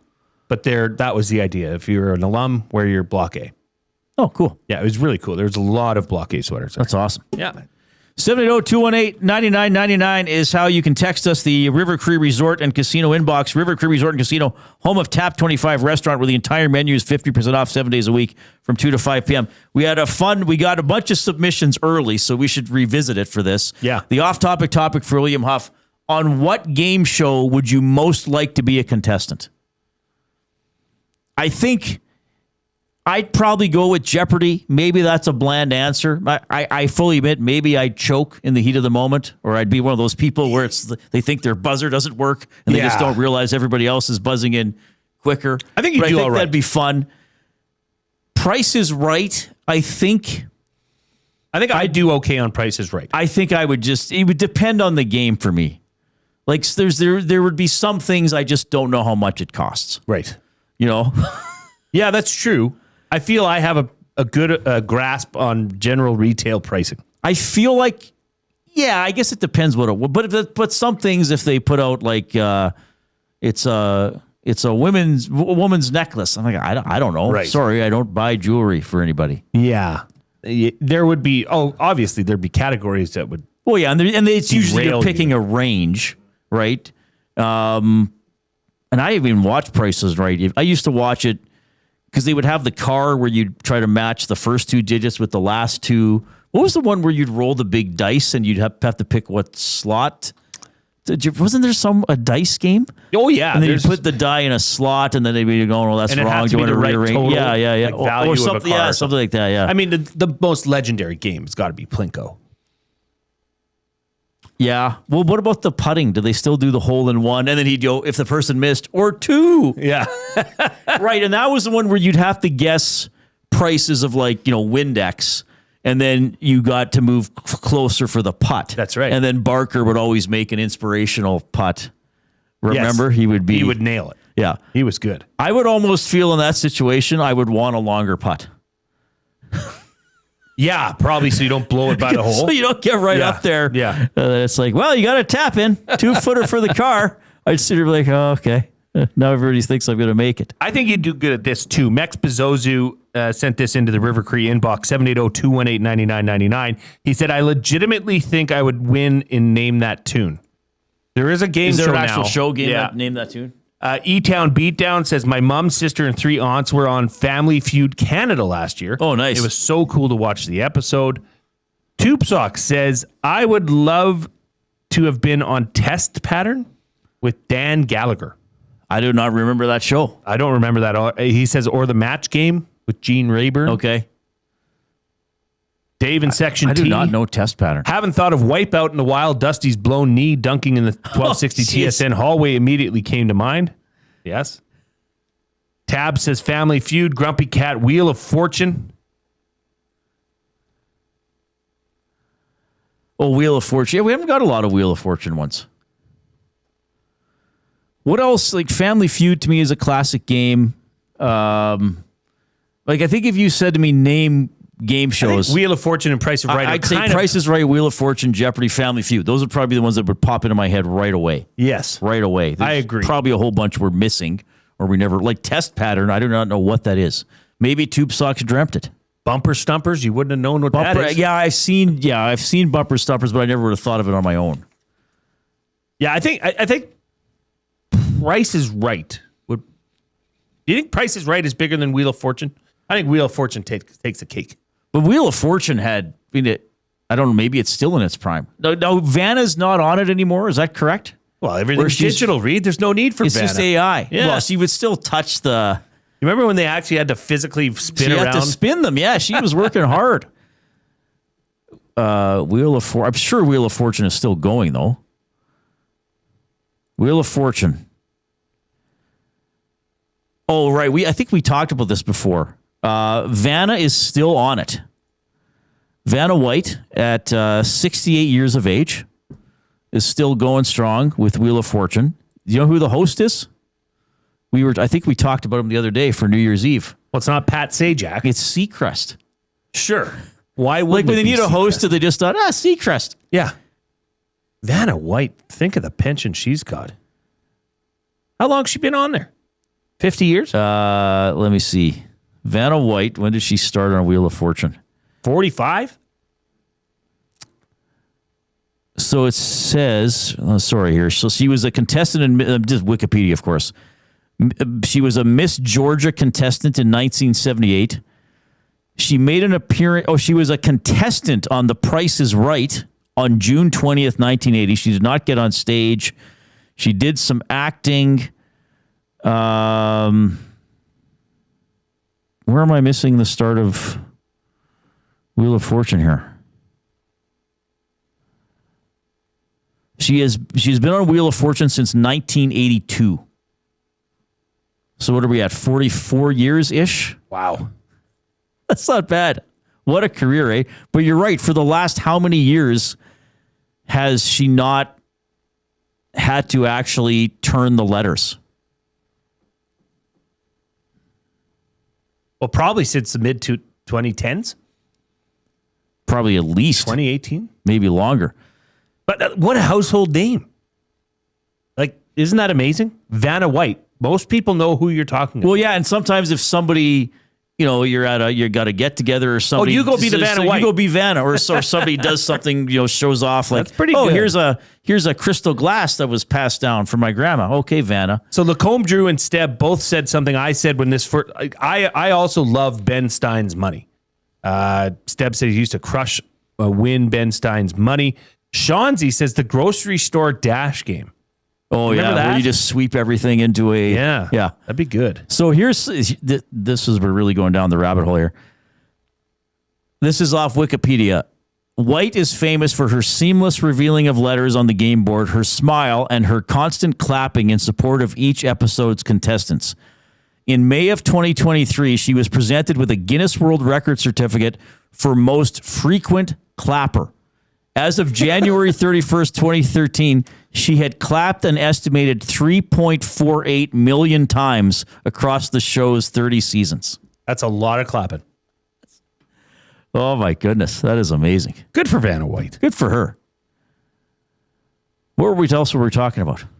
What game show would you like to be on? Send them in. They're flying in. That is the off-topic topic presented by William. Is Survivor a game show, or is that more of a reality show? That's reality. More of a reality show. Reality contest? Yeah. Buying or selling when we get back, and between 5 and 6, we're gonna dive. We're gonna go back in time and look at our NFL predictions for who is going to make the playoffs. We'll see how we did. Here comes Benny.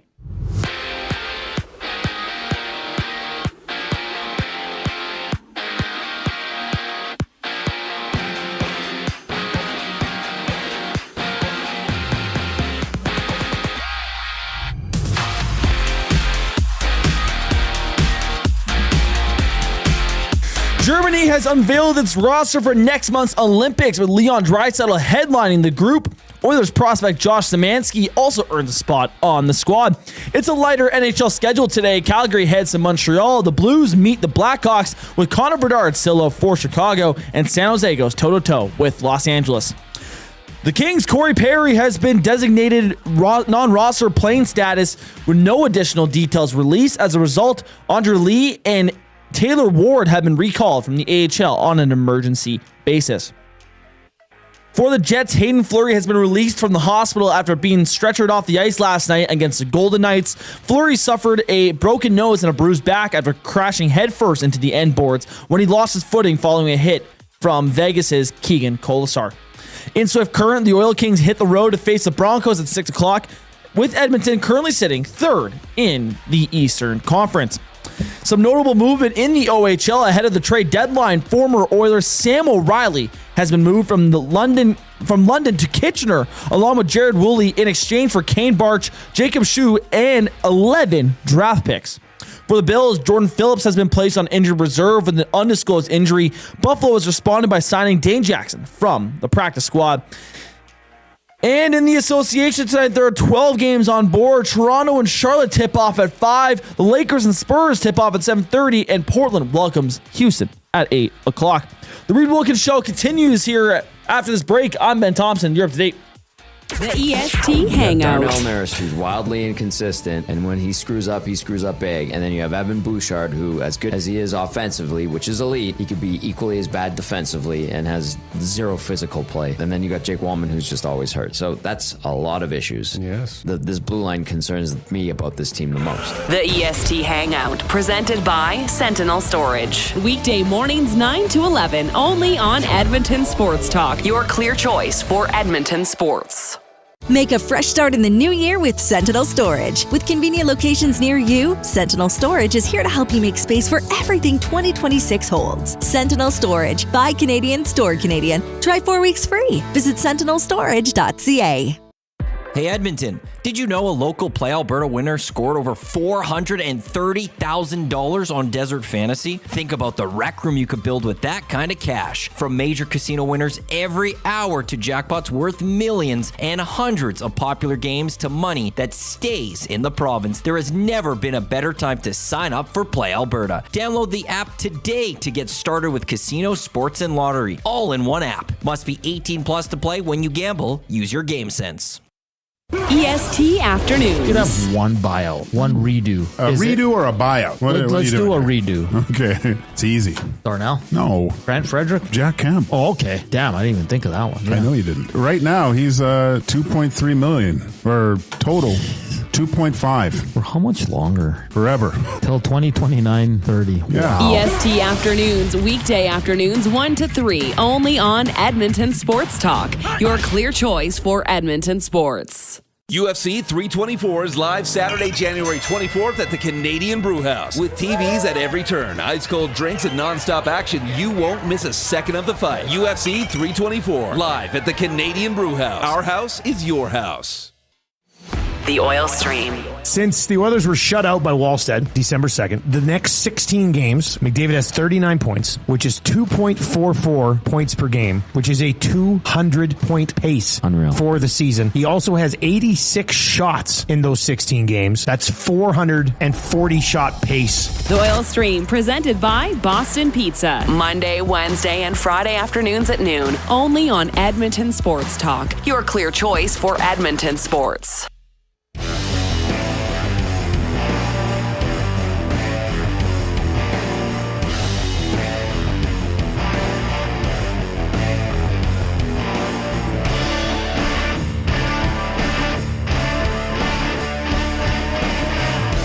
All right, a pleasure to have you joining us this afternoon along with Jason Milne. I'm Reid Wilkins. Edmonton Sports Talk presented by Play Alberta. Why limit your choices when you can have it all? Play Alberta, your go-to app for casino games, sports betting, and lottery, all in one place with easy access to real money games. You can enjoy everything Alberta has to offer right at your fingertips. You can download the Play Alberta app and start playing today. And, of course, playalberta.ca also works great. What is Jay's play of the day again? Well, thank you for reminding me, Reid, because if you want to get involved with Jay's play of the day, you have 10 minutes. Oh, you got to get in there. I better do it now. Dallas at Washington starts at 5 o'clock our time, and that's it. It's simply put, Dallas to win. They've lost 6 in a row. I don't think they can lose. They're not going to lose every game the rest of the season. One wouldn't think. However, it's not impossible. The Winnipeg Jets are trying. Sorry, Winnipeg faithful. I couldn't help it. I'm a jerk. Yeah. Low blow. It was pretty bad. So, Dallas Stars money line versus the Washington Capitals. That's boosted to plus 135. PlayAlberta.ca. Click on sports. Click on ESC specials. All right. Appreciate everybody tuning in. You can post in the Nasty Chat on YouTube. We need 15 thumbs, by the way, to get to 100. So if you have not clicked the thumbs up on YouTube, get in there and click pronto. Click, click, click. Must you click? Please, please click. Must you click? You must click. Thumb, thumb, thumb. Riding the Pine 1 says, looking good on the Sportsnet scrum last night, Mr. Reid. Okay. Well, thank you, I guess. I thought you looked marvelous. Which one was probably the McDavid Some would one? say scrumptious. Yeah, the McDavid. Well, because that's one of those, there's usually a lot of people by McDavid. I try to stand as close as possible so I can get the mic close to his mouth to get the audio. Yeah. And it's, the further you have to reach and lean, the more tiring it is during the scrum. So, but then when there's a lot of people, sometimes I get pushed around almost behind him and I wind up on television, which is definitely not my intention, but part of the job. But the camera guys, I mean, there's pretty much minimum, well, I'd even say minimum 3. You got Sportsnet, Corey's the camera guy, TSN, Dave's the camera guy, and Oilers Plus, Oilers TV, whatever they call it now. And then I think Global was there last night. Sometimes there might be other TVs. So the cameras go straight across from the interview subject. So then all the reporters have to sort of fill out the rest of the semicircle or the 3/4 circle. So I usually try to get to the side of the interview subject. So you're almost off their shoulder a little bit, but then sometimes you get pushed behind. You wind up on camera, you look silly, and whatever. And you end up on a segment on the Jay Onright show called Scrum Lurkers, which I object to, because I'm not lurking. I'm participating in the scrum. Right? I don't know, Reid. He says you're lurking. Well, I think he's wrong, and he knows that I think that he knows your disdain. He's wrong. But it was good yesterday because sometimes the player will sit by his locker, and then everybody has to traipse over. But yesterday, McDavid did his. We went to Nuge's locker, and then Kapanen and Lazar just slid into the same spot. So that was very nice of them. I'm sure you're extremely excited about this. This is exciting. Kevin says, Reid lost my thumb with the Jets comment. Then he puts JK. I'm as shocked as, I'm probably more shocked than Jets fans that they're 0-6-4 in their last 10. And you know what Oilers fans are thinking? Well, Jets are due. Well, of course, they'll break it against us. And Jets fans are thinking, well, great. McDavid's going to... Yeah. The fans, but both fan bases are thinking about... Yes. Am I right or wrong, no, everybody? You're so right. Both fan bases are thinking they're doomed tomorrow. Like Oilers fans are being like, well, of course. Yep. Jets, worst run the Jets have had in like 55 years since their first year in the NHL, they won like 9 games. Yeah, like, winless in 10. Great. Winless in 10. Of course, the Oilers are going to bust the slump. And Jets fans are sitting there thinking, Connor McDavid. 3 points a game. There's 3 goals right there. We can't score. Well, it's going to be 8-2. That's funny. You brought we're going to lose to Ingram, who wasn't even in the NHL. It's so true. Just haunted fan bases. Yeah. Right? That's okay. That's okay. Let's do buying or selling. It's presented by our good buddy Damon Bunting, a consistent top-producing realtor in the greater Edmonton area for over 18 years. He and his team would love to help you find that right move or make the move from your current home. Community-driven, he understands what it takes to make a difference in our city. Check him out, DamonBunting.com, Instagram handle, Damon Bunting Real Estate. Connor McDavid's career high in points for a season is 153 points. Right. Okay, he did that in the 22-23 season. Pretty good. Currently, right now, he's on pace for 143 points. Oh. But he's had 39 points in his last 17 games or 16 games. That's 2.4 points per game. Yeah. Buying or selling, Connor McDavid sets a new career season high in points. You know what? I think he's going to do it because I think ultimately he's going to have to get the Oilers into the playoffs. And I think he understands that. And I clearly think he's an excellent hockey player. So I think he will. Okay, his last 39 games, right? So he would need, This well, pace- you did all the math. This pace he's at right now in these last, 17 on the games. streak, right. On the streak. That would put him at a pace, if he was to, because there's 40 or 39 games left, right? If he held this pace. Can I give an update on Henrique? Yes. Henrique placed on injured reserve, expected return after the Olympic break. Wow. No, somebody's getting an opportunity. Breaking news. Frederic, Jones, Hudson. Someone they trade for. Ooh. Dun, dun, Anyway, dun, sorry, dun. they just put that out. So Okay, I wanted to announce that. that's good information. If he was to stay on this same pace, Reid, which is hard to do, he'd end up with 95 points in the last 39 games of the year. So you get to 170? So he'd get to 170. Jeez. 170. So he doesn't need to get a new career high. He doesn't quite need to do that. Correct. There's only two players in the NHL that have scored more points in one season. Gretzky and Lemieux. Yeah. And it's Gretzky, Lemieux, Gretzky. Right. It's a pretty impressive list.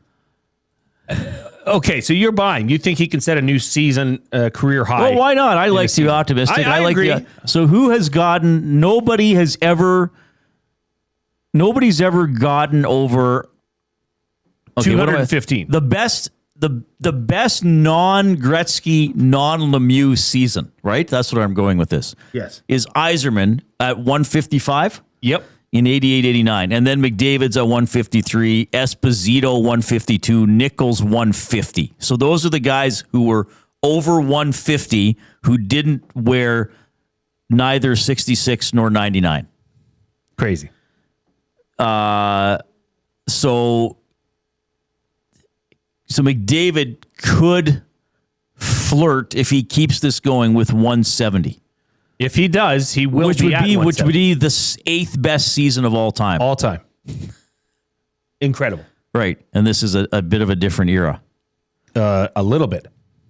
Okay, let me ask you this then, Reid. Buying or selling? Do people, maybe not people, but do you humans. do you think that what's happening right now in front of our very eyes, in front of Oilers fans' eyes, faces, ears, do you think people are understanding and respecting the greatness that we are watching right now? I think so. Do you think you're able to pull back, and say, well, in 20 years, I'm going to look back on this and be like, holy bleep. I guess I would say yes, I do. Is it to the extent that you, Jay Milne, are hoping that it is? Maybe not, because you do get sucked into the small picture. Yes. They've lost. Well, they haven't won the cup. Well, there's after the top 4 offensive guys, it's pretty questionable. We still don't really know who the goaltender might be in the playoff. Like, there's all that kind of stuff. But remember the first month when we started, or this first, so either September or October of 24, and I was talking about the Oilers power play, and I said, hey, enjoy it. Some year, neither McDavid nor Draisaitl are going to be on the power play, and you're going to wonder why they can't enter the zone and why the power play is 16%. Right. So I still think that fans appreciate it. Yes, Oilers fans are passionate, and the team gets picked apart on stations like this and amongst fan bases and all the bloggers and all that type of stuff, which shows the passion of the fan base. But I still think the fans are intelligent enough and appreciative enough that they do appreciate it. I just think maybe I think that for people who tune into shows like this one, while yes, they want to hear about McDavid, they also want to hear, like, well, how are we going to fix these shortcomings? Or I need to gripe. Sure. I need to let Reid and Jay know my feelings. I got to tell somebody. But I still think they appreciate McDavid. And just think of it. I mean, the greatest player in NHL history was an Edmonton Oiler. Possibly one of the other greats. is an Edmonton Oiler. How much animosity must other fan bases have towards the Oilers? Given a lot of them riches that they've been blessed with. I think when the Oilers won the McDavid draft lottery, that created a lot of animosity. And understandably so. And also, not just that it's like, great, you had Gretzky and you had McDavid. You got to remember, it was also like, you just drafted first overall 3 years in a row. Yeah. And 4 years later or whatever, you're still that crappy. You have to draft first overall, and now you get this guy. I mean, like, if I were from another fan base, that's what I would feel. I'd be like, screw these guys. Why do I want these lottery babies to be good? How much does winning a cup have to do with the greatness of Connor McDavid? And how it will ultimately be remembered. Well, in my mind, his greatness is unquestioned. I agree with But if he wins a title, who's gonna take a shot at him? What do you possibly say? Because you see it. Yep. We still get that. Hasn't won a cup. I mean, I'm surprised somebody hasn't put that in the chat already. You know, we get, and let's face it, we know we get.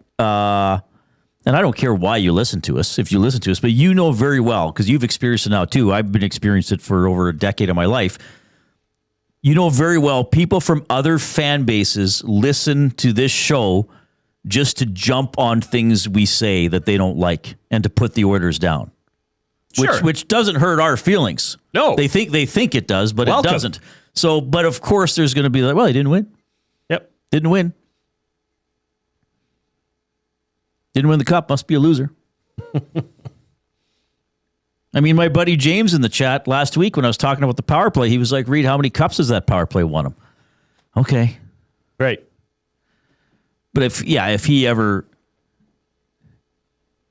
Yeah, I mean, McDavid wins a cup.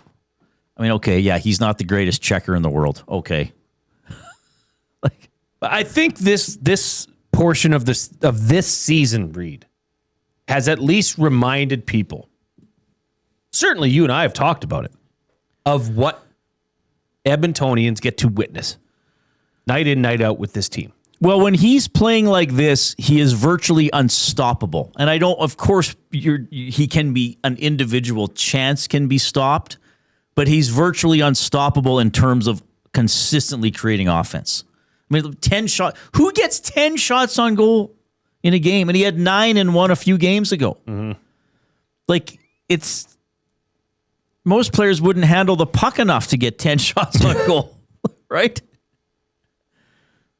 So, yeah, it's an amazing section of his career. Now, we'll see what then. But the thing is, what do the Olympics do to this? What do the Olympics do to other star players? Well, that's what I was just going to ask you. Do you think this current run that he's on has anything to do with the Olympics?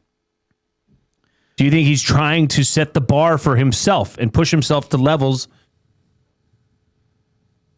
greater than he's ever achieved heading into the biggest tournament he's ever played in his life? I'm sure he wants to be the best player at that tournament.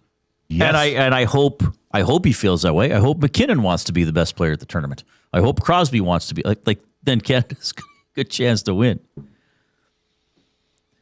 All right, 780-218-9999 is how you text the River Cree Resort and Casino inbox. Now somebody with the handle 170 points for McDavid is in the chat. That's always cool. You can post there. We're at 100 thumbs, so we're in gravy territory for the final hour. So if you haven't given us a thumb, pour some gravy on us or text the show link to somebody else and get the gravy train going. Gravy. We're gonna mock our predictions. We're gonna mock our past selves. And Greg Bell, who covers the Seahawks, is coming up. Two guys and a goalie. The bottom six continues to struggle. Adam Henrique, no goals, 4 assists in the last 2 months and a little bit. Frederic, a goal and assist in the last 2 months and a little bit. Mangiapane and Frederic will be scratched. If you wanted to actually find a third line, are you at a point now where you go Nugent Hopkins and Roslovic on your third Two line? guys and a goalie, presented by GS Construction. Tuesday and Thursday afternoons at noon, only on Edmonton Sports Talk, your clear choice for Edmonton sports. Looking for quality building materials and friendly advice? Visit us at Windsor Plywood Leduc, family owned and locally run since 1993. From interior materials for doors, flooring, baseboards, and all the finishing touches to all you need for your outdoor projects like cedar lumber for decks and fences, plus all the plywood you'd need. Our full-time on-staff carpenter can help with anything odd-sized or custom, and from domestic hardwoods to exotic selections, we've got you covered. And if we don't have it, we'll track it down for you. Windsor Plywood Leduc. We're the experts you need to know. Time for a new career in 2026? Or maybe your kid is still pondering their path. Good news! Weiss Johnson is hiring.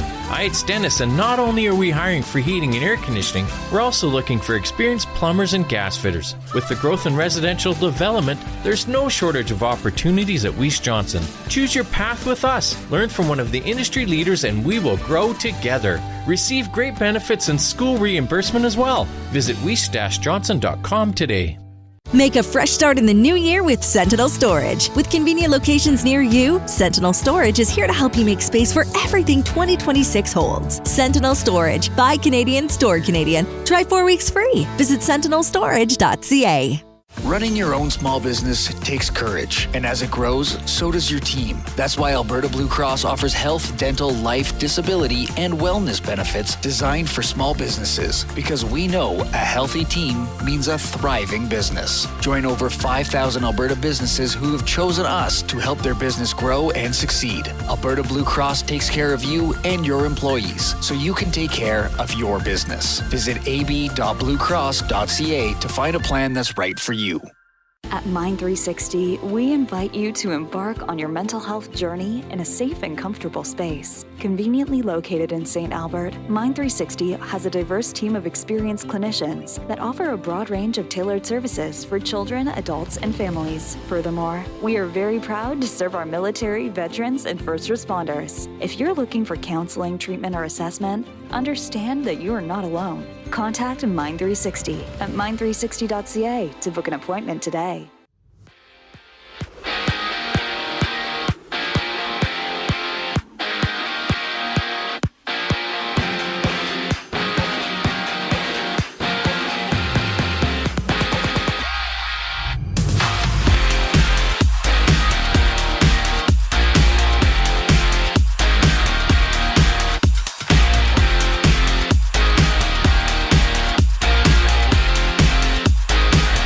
Adam Henrique has been sidelined after the Oilers win over the Predators last night. No injury has been disclosed, but as per Oilers PR, Henrique is expected to return after the Olympic break. Germany has released its roster for next month's Olympics, with Leon Draisaitl leading the way. Oilers prospect Josh Szymanski is also included. It's a light NHL schedule today. Calgary is in Montreal. The Blues face the Blackhawks with Connor Bedard still sidelined for Chicago, and San Jose meets Los Angeles. For the Kings, Corey Perry has been designated non-roster playing status with no further details provided. Andre Lee and Taylor Ward have been recalled from the AHL on an emergency basis. For the Jets, Hayden Fleury has been discharged from the hospital after being stretchered off the ice last night against the Golden Knights. Fleury suffered a broken nose and a bruised back after crashing headfirst into the end boards when he lost his footing following a hit from Vegas' Keegan Colasar. Owen Swift Current, the Oil Kings are on the road to face off against the Broncos at 6 o'clock, with Edmonton sitting third in the Eastern Conference. Notable movement in the AHL ahead of the deadline. Former Oiler Sam O'Reilly has been traded from London to Kitchener, along with Jared Woolley, in exchange for Kane Barch, Jacob Schwu, and 11 draft picks. For the Bills, Jordan Phillips has been placed on injured reserve with an undisclosed injury. In response, Buffalo has signed Dane Jackson from the practice squad. And in the association tonight, there are 12 games on tap. Toronto and Charlotte tip off at 5. The Lakers and Spurs go at it at 7:30. And Portland hosts Houston at 8 o'clock. Final hour of the Reid Wilkins Show coming right up. I'm Ben Thompson. You're up to date.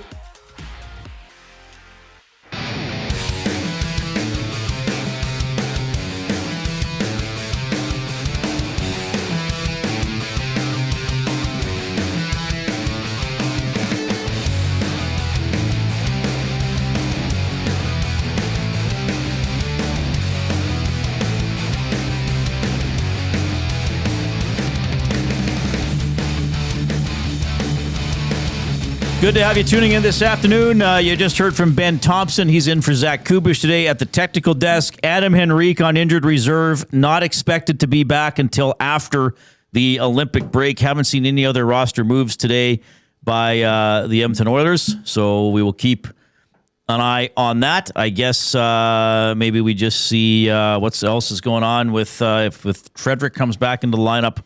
And we were talking about Curtis Lazar earlier. Jason Milne saying he will organize a sit-in if Curtis Lazar is scratched tomorrow. Yeah. Yes, I will. Pretty hardcore stuff. Well, got to be hardcore when you really want it, Reid. Well, Curtis Lazar, he wants it. Right, you're going to take those minutes.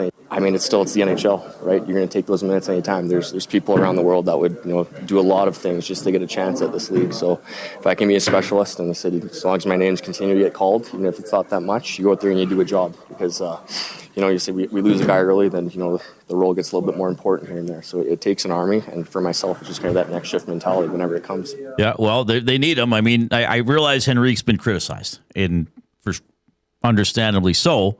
But he was playing every game, right? So Lazar's going to have to step in and keep playing hard. Let's get fired up for Gemco Fireplaces, proudly serving Edmonton and area for 45 years. The authorized dealer for Napoleon Fireplaces, whether it's gas or wood burning, look no further than Canadian-made Napoleon Fireplaces. All the Napoleon products you need are available at Gemco, 9281 50th Street. So we like to do this. I mean, when you do a show like this, you got to make predictions. No, we don't do every little thing. We'll usually do championship games, championship series, and beginning of seasons, certainly for NFL and NHL. But we thought we got to be accountable, right? We can't just make these predictions and then never revisit them. So we're going to go back here. We're not going to spend hours doing this, but just for fun to see how we did. How did we do with our NFL predictions in terms of the teams who are going to make the playoffs? Now, we picked the 4 division winners and the 3 wildcard teams. If we get specific, then we did really bad. Because, for example, I had Pittsburgh and Denver in the playoffs as wildcard teams. They won their divisions. Pittsburgh had the record of a wildcard team, but they won their division. My other wildcard team was Cincinnati. They did not get in. That's who I had for wild card too. You have the same 3? I had Broncos, Bengals, Steelers. Okay. I had the Buffalo Bills winning the AFC East. As did I. So they made the playoffs. They made the playoffs. We get the check marks for the playoffs. I think we both had the Chiefs in the AFC We West. both had the Chiefs, yes. I don't think anybody other than Bronco Nick would have seen that coming. Probably not. I had the Ravens out of the North. So did I. They did not make the playoffs. And did we not both have the Texans in the AFC South? Yeah, we took the exact same things in the AFC. So we get 4 out of 7 playoff teams in the AFC. Biggest surprise out of those teams that didn't make it, the Bengals, the Chiefs, and the Ravens. Which is the biggest I'd surprise? still probably say the Chiefs. I think so. I mean, yeah. I mean, I know a lot of people don't like the Chiefs anymore, my mother included. But I still expected they would be a playoff team. Yeah. NFC. Okay. The East, I had Philly. The West, I had the 49ers. I had the Rams winning the division and the 49ers as a wild card team. Neither one of us had Seattle in? No. Okay. Then they're the number 1 team. But who had Seattle as the number 1 team? I'm sure they were picked to make the playoffs by some people. I don't know if anybody saw them being that good. I had Detroit winning it used to be the Central. Now it's the North. Me too. They didn't get in. And then I had Tampa Bay winning the South. I didn't have Carolina anywhere near the playoffs. Nor I don't think anybody did. Did they have them themselves near the playoffs? Probably I had Atlanta not. winning the NFC South. Okay, well they tied. Both struck out, right? Now I had as my wild cards. I had Washington, selfish, Green Bay, and the Rams. Okay, so I had Washington, Green Bay, and San Francisco. So we had similar stuff. Oh, so we were both 8 for 14. We were both 8 for 14. Well, we almost agreed on all the teams. Pretty darn close. We had all the same teams in. We just had them in, didn't we? Yeah. Oh, no, you had Atlanta in. So we made very similar predictions. Now, there is one key difference here, and I teased this earlier. that I am the only one who could possibly still have a correct Super Bowl. I took Buffalo over the LA Rams. Good pick. Now we'll see. They're both wildcard teams, but they're both good. They're both dangerous. They're both experienced, right? And I had Buffalo facing off against the Lions, and I had the Lions winning. And so Coob had Buffalo versus the Lions. Buffalo win. So we both had. So Coob could have the right winner if Buffalo goes on a run that wins. Correct. Do you think the NFL? Well, I guess so. We went 8-14. So slightly better. Great. Than it's not bad. It's respectable. Yeah, it's respectable. I still think the NFL is the toughest league to predict because it seems there are always not just one or two teams, but several teams that grossly underperform or overperform. So Detroit and Washington would be underperformers or under expectations. Big time. Certainly the Chiefs. And then what? The Seahawks were, even if you had the Seahawks in the playoffs, better than expected. Carolina, better than expected. Jacksonville, better than expected. Like I feel as if there are always a few teams that it's like, oh, I thought they'd be 6-11 and they're 11-6 or 12-5. I know there's some of that in hockey, but I don't feel it's to the extent that it is in the NFL. I wonder why that is. I wonder, is that just the development? Because you look at all these teams that are in the playoffs. They have competent, if not on the rise, quarterbacks under center. Yeah. Now, could you say last year that you would have thought C.J. Stroud would have been as good as he was this year? Or as Trevor Lawrence certainly wasn't that great last year. Right. But this year, I mean, this is a team that people are saying could surprise in the playoffs. I think, and we're going to get to this with our next guest as well, Greg Bell, who covers the Seahawks. I think Mike Macdonald, the coach of the Seahawks, has made a huge impact. You know, like he's gotten the team to play the way he wants to play, the way the Baltimore Ravens played to some extent. Well, and right, that's where he came from. Yeah, you can say the same thing about Detroit Lions. Build an identity, losing Ben Johnson as their offensive coordinator, going to the Bears. Look what the Bears have done. Well, they're the one team. Like they were a joke last year. Yes. So anyway, we'll talk about that. Greg Bell's coming up, covers the Seahawks for the Tacoma News Tribune. That was fired up for Gemco, where you found out that Jay and I are painfully average when it comes to making predictions. Here's Benny.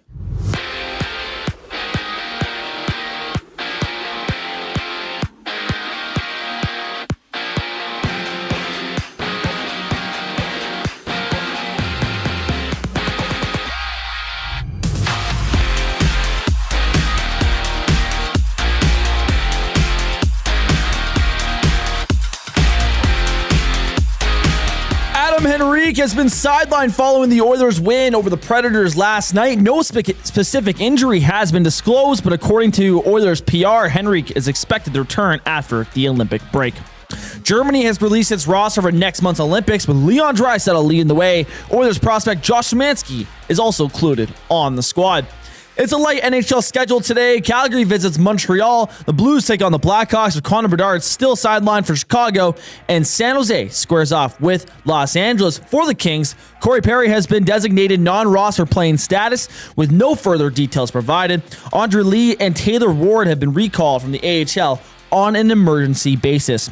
For the Jets, Hayden Fleury has been discharged from the hospital after being stretchered off the ice last night against the Golden Knights. Fleury suffered a broken nose and a bruised back after crashing headfirst into the end boards when he lost his footing following a hit from Vegas's Keegan Colasar. Out in Swift Current, the Oil Kings are on the road to face the Broncos at 6 o'clock, with Edmonton currently sitting third in the Eastern Conference. Notable movement in the OHL ahead of the trade deadline. Former Oilers Sam O'Reilly has been dealt from London to Kitchener, along with Jared Woolley, in exchange for Kane Barch and Jacob Wu as an 11 draft picks. For the Bills, Jordan Phillips has been placed on injured reserve with an undisclosed injury. In response, Buffalo assigned Dane Jackson for the practice squad. And in the association tonight, there are 12 games on the schedule. Toronto and Charlotte tip off at 5. The Lakers and Spurs square off at 7:30, and Portland hosts Houston at 8 o'clock. Greg Bell joined us right after this break. I'm Ben Thompson, and you're up to date. Hey Edmonton, did you know a local Play Alberta winner scored over $430,000 on Desert Fantasy? Think about the rec room you could build with that kind of cash. From major casino winners every hour to jackpots worth millions and hundreds of popular games to money that stays in the province, there has never been a better time to sign up for Play Alberta. Download the app today to get started with casino, sports, and lottery, all in one app. Must be 18 plus to play. When you gamble, use your game sense. December's festive featured wing flavors are here at the Canadian Brewhouse. It's festive cranberry versus Korean bulgogi in the ultimate flavor showdown. Try them anytime or just 67 cents every Wing Wednesday for a limited time. The Canadian Brewhouse. Our house is your house. Make a fresh start in the new year with Sentinel Storage. With convenient locations near you, Sentinel Storage is here to help you make space for everything 2026 holds. Sentinel Storage. Buy Canadian, store Canadian. Try 4 weeks free. Visit sentinelstorage.ca. Looking for quality building materials and friendly advice? Visit us at Windsor Plywood Leduc, family owned and locally run since 1993. From interior materials for doors, flooring, baseboards, and all the finishing touches to all you need for your outdoor projects like cedar lumber for decks and fences, plus all the plywood you'd need. Our full-time on-staff carpenter can help with anything odd-sized or custom, and from domestic hardwoods to exotic selections, we've got you covered. And if we don't have it, we'll track it down for you. Windsor Plywood Leduc. We're the experts you need to know.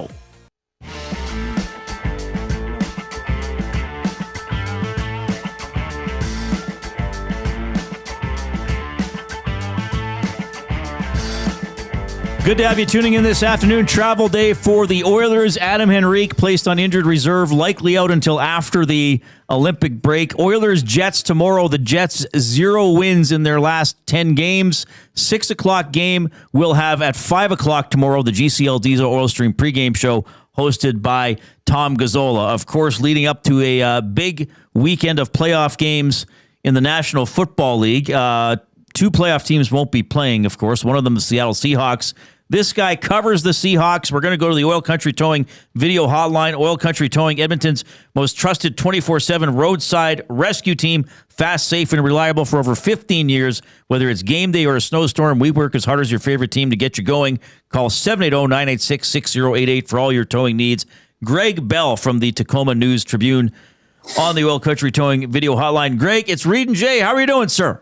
I'm well, guys. Reid, it looks like an Edmonton Eskimos old-time helmet sticker on your back of your laptop there. It's probably Elks now, right? But it looks like Edmonton Eskimos. Well, they didn't. For 1 year, they had an antler on the helmet, and then they went back to the EE. So, yeah, they've just changed the size of it and the font over the years. So it's both an old and current logo, I guess. I thought you were going Warren Moon on me there. Okay. Is Warren still on the radio broadcast there? No, he's in the Seattle area, but he's not on the radio team anymore. No. Okay, yeah, because I think did he finish his career there or play along the way? He played along the way. I think his last team was Kansas City, if I'm not mistaken. Oh, right. Yeah, he was on the Chiefs. Well, and it's funny because he went from Edmonton. He left Edmonton to play for the Oilers, the Houston Oilers. Yes, he did. Yeah. Yes, he did. So it's kind of that connection. All right, thanks for doing this. I should have. I don't know Greg well enough. If I did, I would have said, "Can you do it from Pike Place Market while you're throwing fish? Can you do the hit?" Like, do you ever get sick of people saying that about Seattle? The problem with that is it's hard to get down at this time of day at 4:30, 5 o'clock with rush hour traffic in Seattle like it is. No, I was down there for Christmas, and my wife and I, we've lived here 25 years now, and my wife and I said, maybe we got to get down here more. This is really festive and scenic. Yeah, it's still cool. All right. Well, this is the first time you and I have met. I'm actually a Seahawks fan. So I've enjoyed this season. I didn't expect this season. From afar, look, I'm not there reading your stuff every day or listening to Seattle Talk Radio. So I'm sitting here in Edmonton. I'm like, oh, it's pretty cool. They win almost every game. Seems like the second-year coach has built a pretty good culture. And again, me from afar, I'm like, I know there's different personnel, but he came from the Ravens, and they kind of have a Ravens attitude. Like, what do you see about the culture McDonald's brought in? Yeah, the Ravens, it's Ravens Northwest. It is everything that Mike McDonald learned and took from John Harbaugh. He is installed out here. The locker room culture, the brotherhood, the discipline, yet siding with players. He has a real carrot and stick approach to his players. He's a son of a West Point graduate, which is near and dear to my heart. I'm a West Point grad myself. And we talk a lot about the military ethos, and he says things a lot, and he does things a lot that is straight out of leadership manuals from the Army. Commander's intent, tip of the spear, a lot of mantras, 12 is 1, if you're walking, you're wrong. It's just a lot of military ethos that's very familiar to me that the players got a little, they were at first going, what is this? And it took them a little while to get used to that compared to lovey-dovey Pete Carroll for 15 years here. So there was a shift last year that took a while for an adjustment. But the locker room, the players will tell you that what they think the secret sauce for their winning 14 games of franchise record, the locker room tightness, the brotherhood, the camaraderie they had. And they were saying this back in July, August, and September. This past offseason, guys, what portended this season was they had 100% participation, not 98, not 90, 100% participation in voluntary OTAs and minicamps from veterans, from guys, contracts, rookies, everybody showed up, which I've covered the NFL now for 20 plus years. That never happens. There's always a guy I had some guy named Marshawn Lynch who never showed up for that stuff. But McDonald had them all bought in. And they were saying way back then in the spring, we think it's important to get this team to bond as one to be here for this. And the coaches said that gave them a really big head start on training camp where they were already well into the installation, and that put them in a head start for the season. And now they go 14-3 and get the first top seed since 2014. Greg, I wanted to ask you about the running attack of the Seattle Seahawks. They average 123 yards per game throughout the regular season, yet in the final 3 games of the regular season, they went for 171, 163, and 180 last week in San Francisco. Why has this running game as of late become so dominant? Well, you're right. It took a long time. The number one reason was Clint Kubiak wouldn't stop running, no matter whether he was getting yards or not. He spent most of the season number 1 in the league in percentage of run plays. Yet they spent most of the season in the bottom 10 teams in yards per rush. So they weren't getting not even 3.5 yards a carry, yet they were still running it more than anybody. They finished 3rd in the league behind Buffalo and Baltimore. They were 50% run team, which in 2025-26 is pretty unusual. But for 3 months, they weren't running it for much effectiveness at all. The offensive line just wasn't getting all to their blocks. And there were a lot of guys waiting, especially on Kenneth Walker in the backfield. The last 3 weeks, that has been so much less that it's been an oddity because Charles Cross has missed the last 3 weeks. He's been out with a hamstring injury. There's their bookend left tackle that they just signed to a $75 million extension guaranteed. He hasn't been in the last 3 weeks, and it's been the best 3 weeks of rush offense of the season. Jay, that's what they have to do in the playoffs. The line of scrimmage against the Rams and the 49ers is the key to beating them the last time they played those two teams. We saw it the key Saturday night in Santa Clara. It will be the key when most likely they have a rematch against one of those teams next week in the divisional round. And they have to run the ball against those teams to keep pass rushes honest against Sam Darnold and not besiege him. Greg Bell of the Tacoma News Tribune joining us here on the Reid Wilkins Show, courtesy of the Oil Country Towing Video Hotline. This season obviously is far from over for the Seahawks, but I mean, there are seven head coaching vacancies out there right now, and this is a coaching staff with some studs at the coordinator positions. Is there a genuine concern that this staff will be tough to keep together? I don't know about genuine concern, Jay, but this is just the product of being a top seed in the NFL. This happens every year. Right now, Clint Kubiak is really the only prominent offensive play caller with NFL experience in contention for these open jobs. 5 of the 7 teams that have openings have contacted him, the Baltimore Ravens becoming the latest today. Aiden Dirty is the defensive coordinator, but he doesn't call plays. Mike McDonald does. So there is an inexperience factor of have not called plays. He's been a defensive line coach his whole career with mostly Dallas and Atlanta before he came to Seattle. The question on him would be, he doesn't have the experience, but Cleveland has already asked for an interview with him for its head coaching job. Now they've fired Kevin Stefanski. But most of the others, you look at John Harbaugh, and you look at some of the other coaches, the top names that are available who just had been coaches, they're all defensive minded. And I think that's Kubiak's advantage and why he's somewhat of the Ben Johnson of this year's coaching cycle, because he's the offensive coordinator of a top NFC team, the top seed, and he's getting the attention. Seattle scored the most points in team history this year. They finished third in points, and they got the most out of Sam Darnold, obviously. So that's why he's getting the attention he's getting. I don't know if they think it's imminent. He doesn't have any head coaching experience. He's never stayed in one place. I'm talking about Kubiak. He's never stayed in one place more than 2 years in a row in the NFL. I don't know if imminent or concern is quite, at least not yet. All right. Greg, thanks for being so generous with the time. Just a couple more for you. I was going to ask you a question of this variety, but I'll take it out of our chat here from a listener with the handle of SmithTM14. Is he a Niners fan? Oh, hardcore. Which is fine. Yeah, he says, despite the awesome regular season record and stout defense, can Sam Darnold be trusted in not making costly mistakes in a playoff setting? You know, Reid, I was saying earlier in the month, like it's a couple weeks ago, they can't win this way. They can't win in the playoffs this way. But their defense is so dominant right now, I think they can win this way. And they're not going to tell Sam Darnold to shut it down, so not push the ball down the field to a 1,700-yard receiver in the playoffs. I think they're going to say, let it rip. And McDonald says the cost of doing business. He has said some of Darnold's turnovers are the cost of doing business. I think they can win with him turning the ball over the way their defense is playing. Not every game, and it will burn them if he keeps turning it over like he led the league in 20 turnovers this season. But I'm not of the mind that he has to play perfect football for this team to win, not the way the defense is playing. This is Saturday night in Santa Clara when I was in the press box. It's the first time since the Legion of Boom Super Bowl days that I saw a defense that dominant in the game.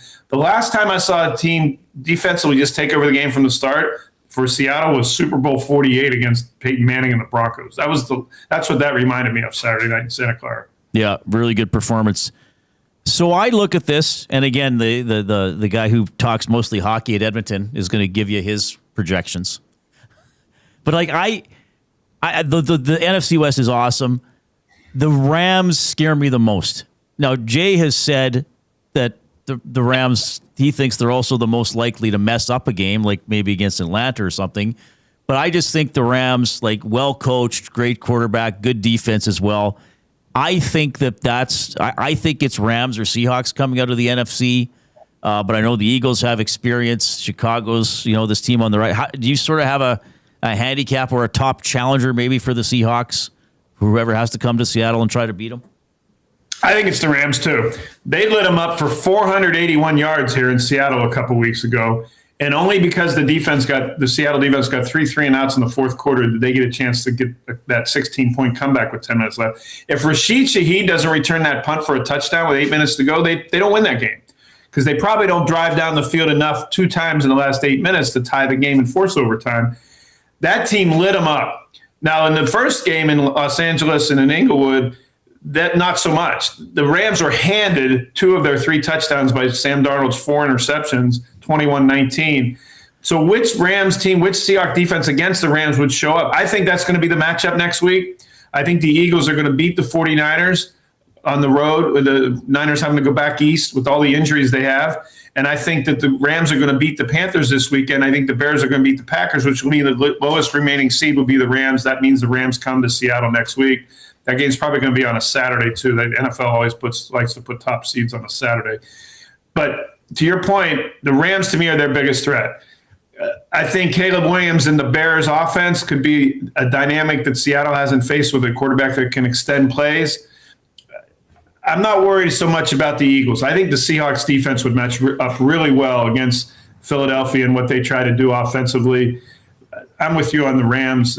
We'll see. A lot of people think that would be the NFC title game in round 2, the divisional round between the Rams and the Seahawks. I started by referencing Warren Moon. I'll end with some more connections. Chuba Hubbard, running back for the Carolina Panthers from the Edmonton area.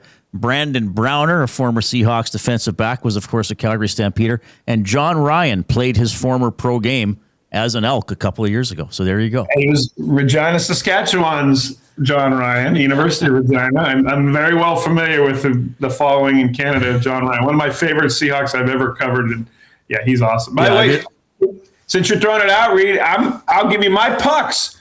I'll take Edmonton in the Cup final against my Pittsburgh Penguins. I'm a native Pittsburgh guy. Oh, there we go. McDavid. I'm taking Stuart Skinner's revenge tour in June. There you go. Like there's so many storylines there.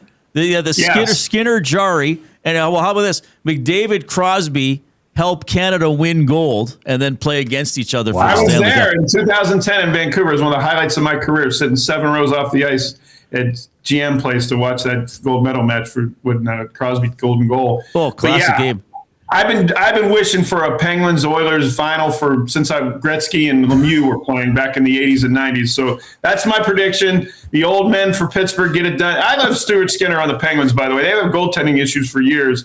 I think that's a big pickup for the Penguins.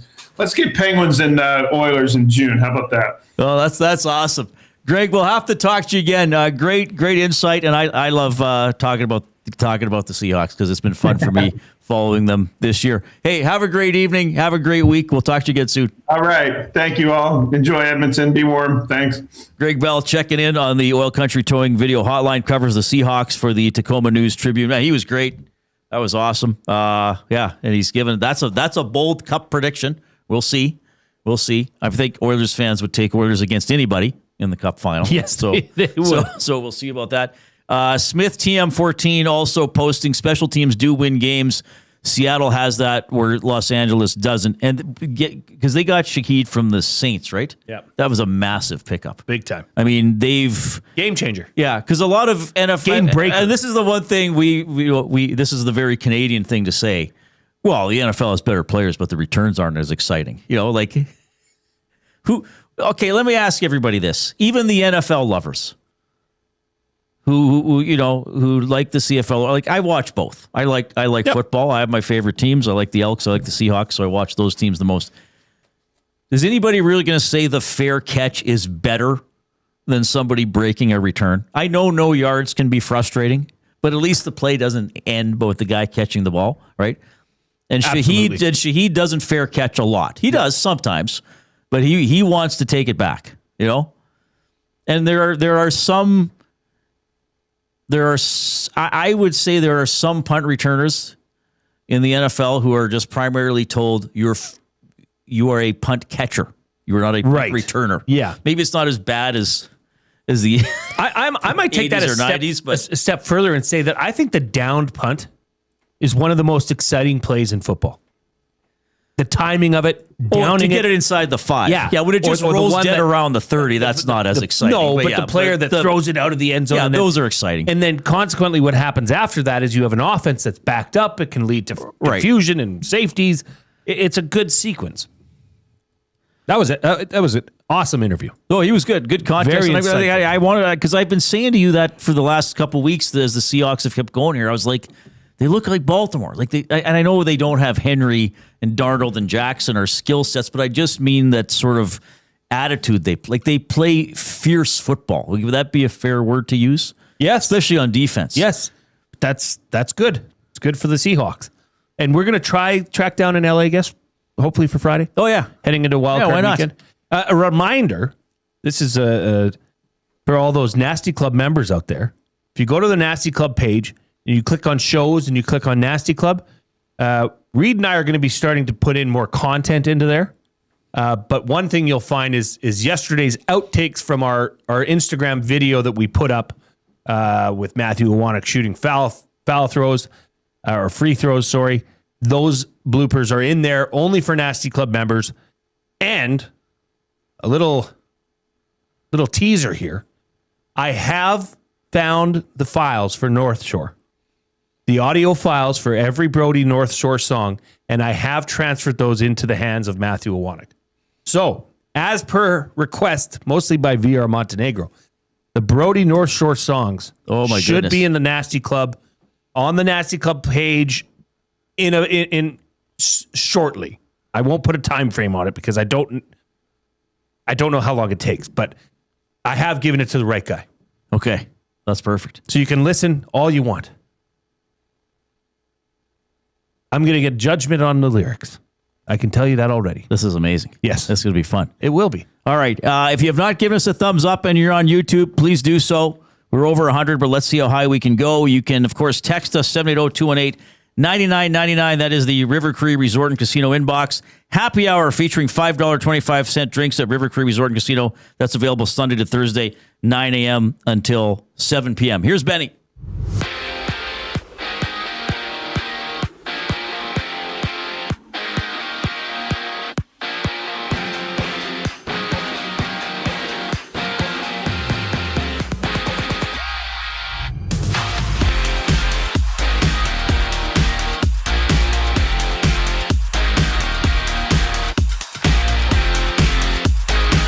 Adam Henrique is sidelined following the Oilers' win over the Predators last night. No injury details have been released, but per Oilers PR, Henrique is expected to return after the Olympic break. Germany has announced its roster for next month's Olympics, led by Leon Draisaitl. Oilers prospect Josh Szymanski has also been named to the squad. It's a light NHL slate today. Calgary's in Montreal. The Blues meet the Blackhawks with Connor Bedard still out for Chicago. And San Jose takes on Los Angeles. The Kings' Corey Perry has been designated non-roster playing status with no additional details provided. Andre Lee and Taylor Ward have been recalled from the AHL on an emergency basis. For the Jets, Hayden Fleury has been released from the hospital after being stretchered off the ice last night against the Golden Knights. Fleury suffered a broken nose and a bruised back after crashing headfirst into the end boards when he lost his footing following a hit from Vegas' Keegan Colasar. Out in Swift Current, the Oil Kings are on the road to face the Broncos at 6 o'clock, with Edmonton sitting third in the Eastern Conference. Notable OHL movement ahead of the trade deadline. Former Oilers Sam O'Reilly has been traded from London to Kitchener, along with Jared Woolley in exchange for Kane Barch and Jacob Shue and 11 draft picks. For the Bills, Jordan Phillips has been placed on injured reserve with an undisclosed ailment. In response, Buffalo has signed Dane Jackson from the practice squad. In the association tonight, there are 12 games on board. Toronto and Charlotte tip off at 5. The Lakers and Spurs go at it at 7:30, and Portland hosts Houston at 8 o'clock. Final segment of the Reid Wilkins Show for you today. Right after the break, I'm Ben Thompson. You're up to date. At Firehouse Subs, our subs are freshly toasted, stacked high, and crafted to satisfy. Each sub is piled high with premium meats, melty cheese, and toasted to perfection. Firehouse Subs brings bold flavor to every bite, all served on a freshly toasted roll. But we're not just feeding Edmonton, we're fueling it. Dig into the brisket hat trick, piled with slow-smoked brisket and melty cheese. Or go to the Firehouse Subs fan favorite, the Hook and Ladder. Made to order with smoked turkey, honey ham, and Monterey Jack cheese on a perfectly toasted roll. With 15 Firehouse Sub locations across Edmonton and the greater area, it's easy to grab a hot and hearty sub close to home. Firehouse Subs. Hot, hearty, made to satisfy. Hi there. If you're like me, you like to picture yourself in luxury, even though there's absolutely no way you could afford it. And if you can, well, even better. Thankfully, I picture myself in something that is luxury, but still absolutely affordable, like the all-new Mazda CX-90 from Park Mazda. With the new luxury features like facial recognition settings and quilted detail Napa leather seating, I can pretend to be comfortable with all of my proper settings activated without even touching a button, thanks to Mitch Lewicki and the great staff at Park Mazda. I like to picture Mitch Lewicki as a ninja fighting off evil samurai. Park Mazda, your dealer for life in Sherwood Park off Y Road, parkmazda.ca. Your brand deserves more than just a whisper, it deserves a buzz. At the Hive Product Marketing, they specialize in promotional products that bring the buzz. From eye-catching giveaways to unforgettable keepsakes, they got the perfect products to make your brand stand out and get noticed. Visit the Hive Product Marketing and let them create the buzz your business deserves. The Hive Product Marketing, the official merch partner of Edmonton Sports Talk. Visit them online at thehiveproductmarketing.com. Looking for a winning strategy for your retirement? Contact me, Joaquin Gage at K4 Financial, where expertise meets dedication. I will always look for a careful approach to your retirement, ensuring your financial future is secure. From tailored strategies to clear, actionable advice, I'm here to guide you every step of the way. Don't leave your future to chance. Get in touch with me, Joaquin Gage, today at k4financial.ca or email joaquin.gage@k4financial.ca to start planning for a brighter future and a more secure retirement.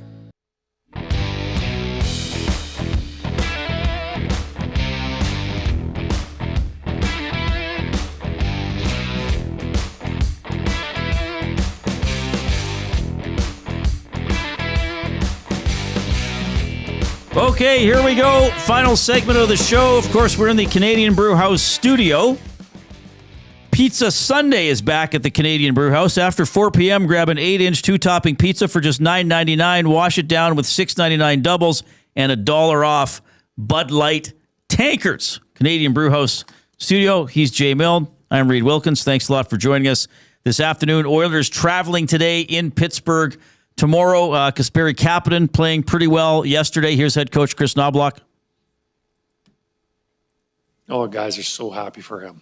Here's a guy that worked incredibly hard to get back in the lineup, and here he comes back his first game and gets a goal and assist. We knew that he was going to help us, and not necessarily on the score sheet, but with his physicality and just all around game. And that's what we expect from him. After taking almost 3 months off, not expecting that, but he put in the work. All right, so what were they talking about earlier today? How long is Kapanen in the top 6? Yeah, I think it was a week. There was a Popeye's chicken bet made. If Dustin thinks he'll be there for more than a week or till next Tuesday, Wednesday. Wednesday. If the lines come out Wednesday and Kapanen's slotted next to Draisaitl, Dusty wins the bet. Well, I think Roslovic is still going to get. What if it changes in there? between? What if it changes Saturday? Then he loses. Okay.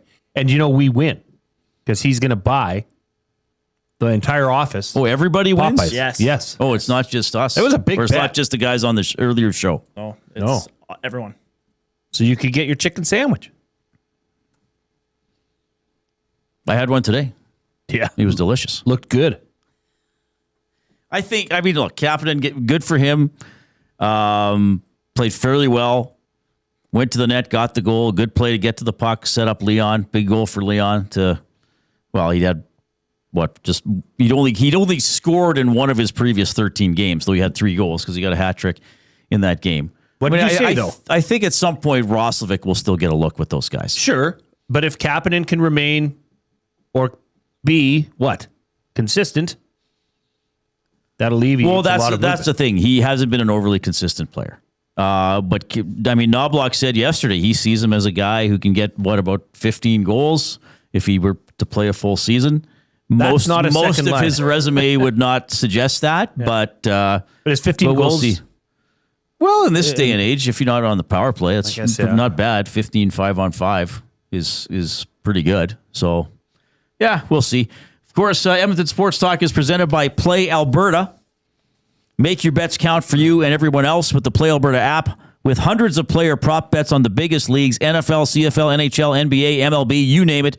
You're not just playing for fun, you're supporting your province. So get the Play Alberta app, go to playalberta.ca. Jay's got a play of the day, which is in progress. It is. So that's the Stars to beat the Capitals. Currently, Dallas is up 1-0. Oh, my goodness. You're looking like a genius. Well, you're looking like a modern-day Nostradamus. 40 minutes is a long time. Still a lot of time to go. Oilers in Winnipeg tomorrow, home to LA on Saturday. So Draisaitl is going to be honored for 1,000 points on Saturday. So that'll be a cool ceremony. A couple away games on Monday and Tuesday. And, of course, we will have the GCL Diesel Oil Stream pre- and post-game shows before and after all the Oilers games from now until their end of the season. All right, let's dive into the words of the day for Edmonton Public Library. EPL stands up for your right to explore every topic, every belief, and every opinion without censorship. Learn more about how EPL protects your freedom to read at intellectualfreedom.ca. The word of the day with Reid and Jay. Oh, I'm sorry. Did I break your concentration? What do they got to say? Say what again? Say what again? I dare you. Let's find out. English, do you speak it? Then you know what I'm saying. Okay, Reid. All right. You ready to rock and roll all night? Let's do it. First word of the day, eminently. Eminently. Eminently.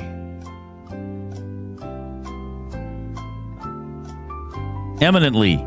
EMINENTLY. Dun, da, da, da. And this would be, it's an adverb. Yeah, I'm trying to just, I should know what it means. Kind of like reverentially or completely. It's a synonym of a word. Completely. Oh, no. Okay. I'm just saying, you said completely. Yes. Not quite. Would you like me to use it in a sentence? Yes, please. Our team came up with an eminently sensible plan to reduce waste.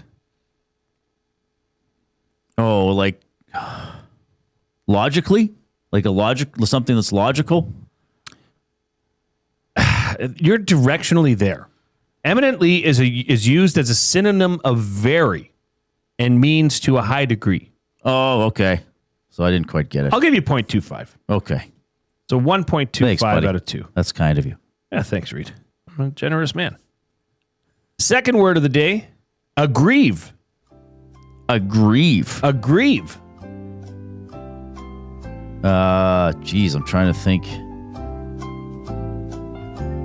The spelling seems like it would be pretty obvious. Is it that obvious? What do I always? You always tell me to trust my. You might want it. There's 2 letters that are the same in this word. Well, I didn't hear what you said there. So there's duplicate letters. Okay, I'll go. Oh yeah, Aggrieve. I didn't know. I thought maybe the single G might stumble or cause you to stumble, but it did not. I did. I would have got it wrong. Alas, it did not. So 1 out of 1. Give me no, because I wouldn't have. I wouldn't have put the double G. I don't think. I'm the scorekeeper here, baby. Okay. So it has grieve in it. Well, use that to your advantage. So is this to express dissatisfaction with something? Ish. Ish. It means to bring someone sorrow. Oh, it means to bring someone sorrow. So I didn't quite get that either. 0.5. I'm feeling. Yeah, you're feeling generous today. So 1.5 carry 2.75 out of 4. Not bad, Reid. Yeah, I don't feel that good about today's though. I feel like that's an inflated score. Yeah, it's okay. Yeah, whatever. What are you gonna do? It's rock and roll. Mex Bezozu says eminently is to have mom's spaghetti on your sweater already. Pretty good. See what you did there. People talking about meatloaf in the nasty chat. Mom! We missed out on some fun stuff. The meatloaf. Oilers Jets tomorrow. Big football. The bowl game. The semifinals are tomorrow and Friday. Yeah. So which when does the Wanix team play? I think tomorrow. I think that's tomorrow. Yeah, it's Miami versus Ole Miss tomorrow, the Fiesta Bowl, and then Friday it's the Peach Bowl, Oregon, Indiana. And a reminder, the GCL Diesel pregame show with Tommy and Benny starts tomorrow at 5. Our show will end an hour early, right? Yeah. So Wannick's going to be all nervous tomorrow. He was talking about Man U today, and I'm like, man. What's he going to sound like? Well, I hope Miami can win. They're going to have to run the ball. Say you. Just a little teaser. Jay's play of the day will have something to do with tomorrow night's FPS semifinal. Teaser. Oh, that'll be good. You're not doing Oilers tomorrow. Well, I'm going to do it all. Guess what I have? This is. Have you already planned it? Well, yeah. Okay. So our truck, our diesel, has a little thing going on. I don't know what it is. Right. Little DEF issue. Diesel exhaust fluid. Anyways, we got to take it to the dealership tomorrow, so it's ready to go in there Friday morning. So my wife's going to meet me at the dealership. She's going to drop the truck off, then we're going to go together, and we're going to go for chicken wings and beer. I'm excited. That is exciting, isn't it? With so much on TV tomorrow night. And then is everybody going to the basketball game Friday? You know it. Oh, that'll be fun. You're going to go? You're going to try go? I'm going to try and go. I'd like to go because I can't go. Saturday I got to cover the Oilers game. Saturday, I'm going at Saville tomorrow or Friday night. Yeah. I'll be at the Butterdome all day Saturday. My girls have a track meet. It's going to be a real university weekend. All right. This is a great show. Fantastic. Thanks for checking it out, everybody. Thanks for getting us well over 100 thumbs. Ben Thompson in for Zach today. Thanks for doing that, Ben.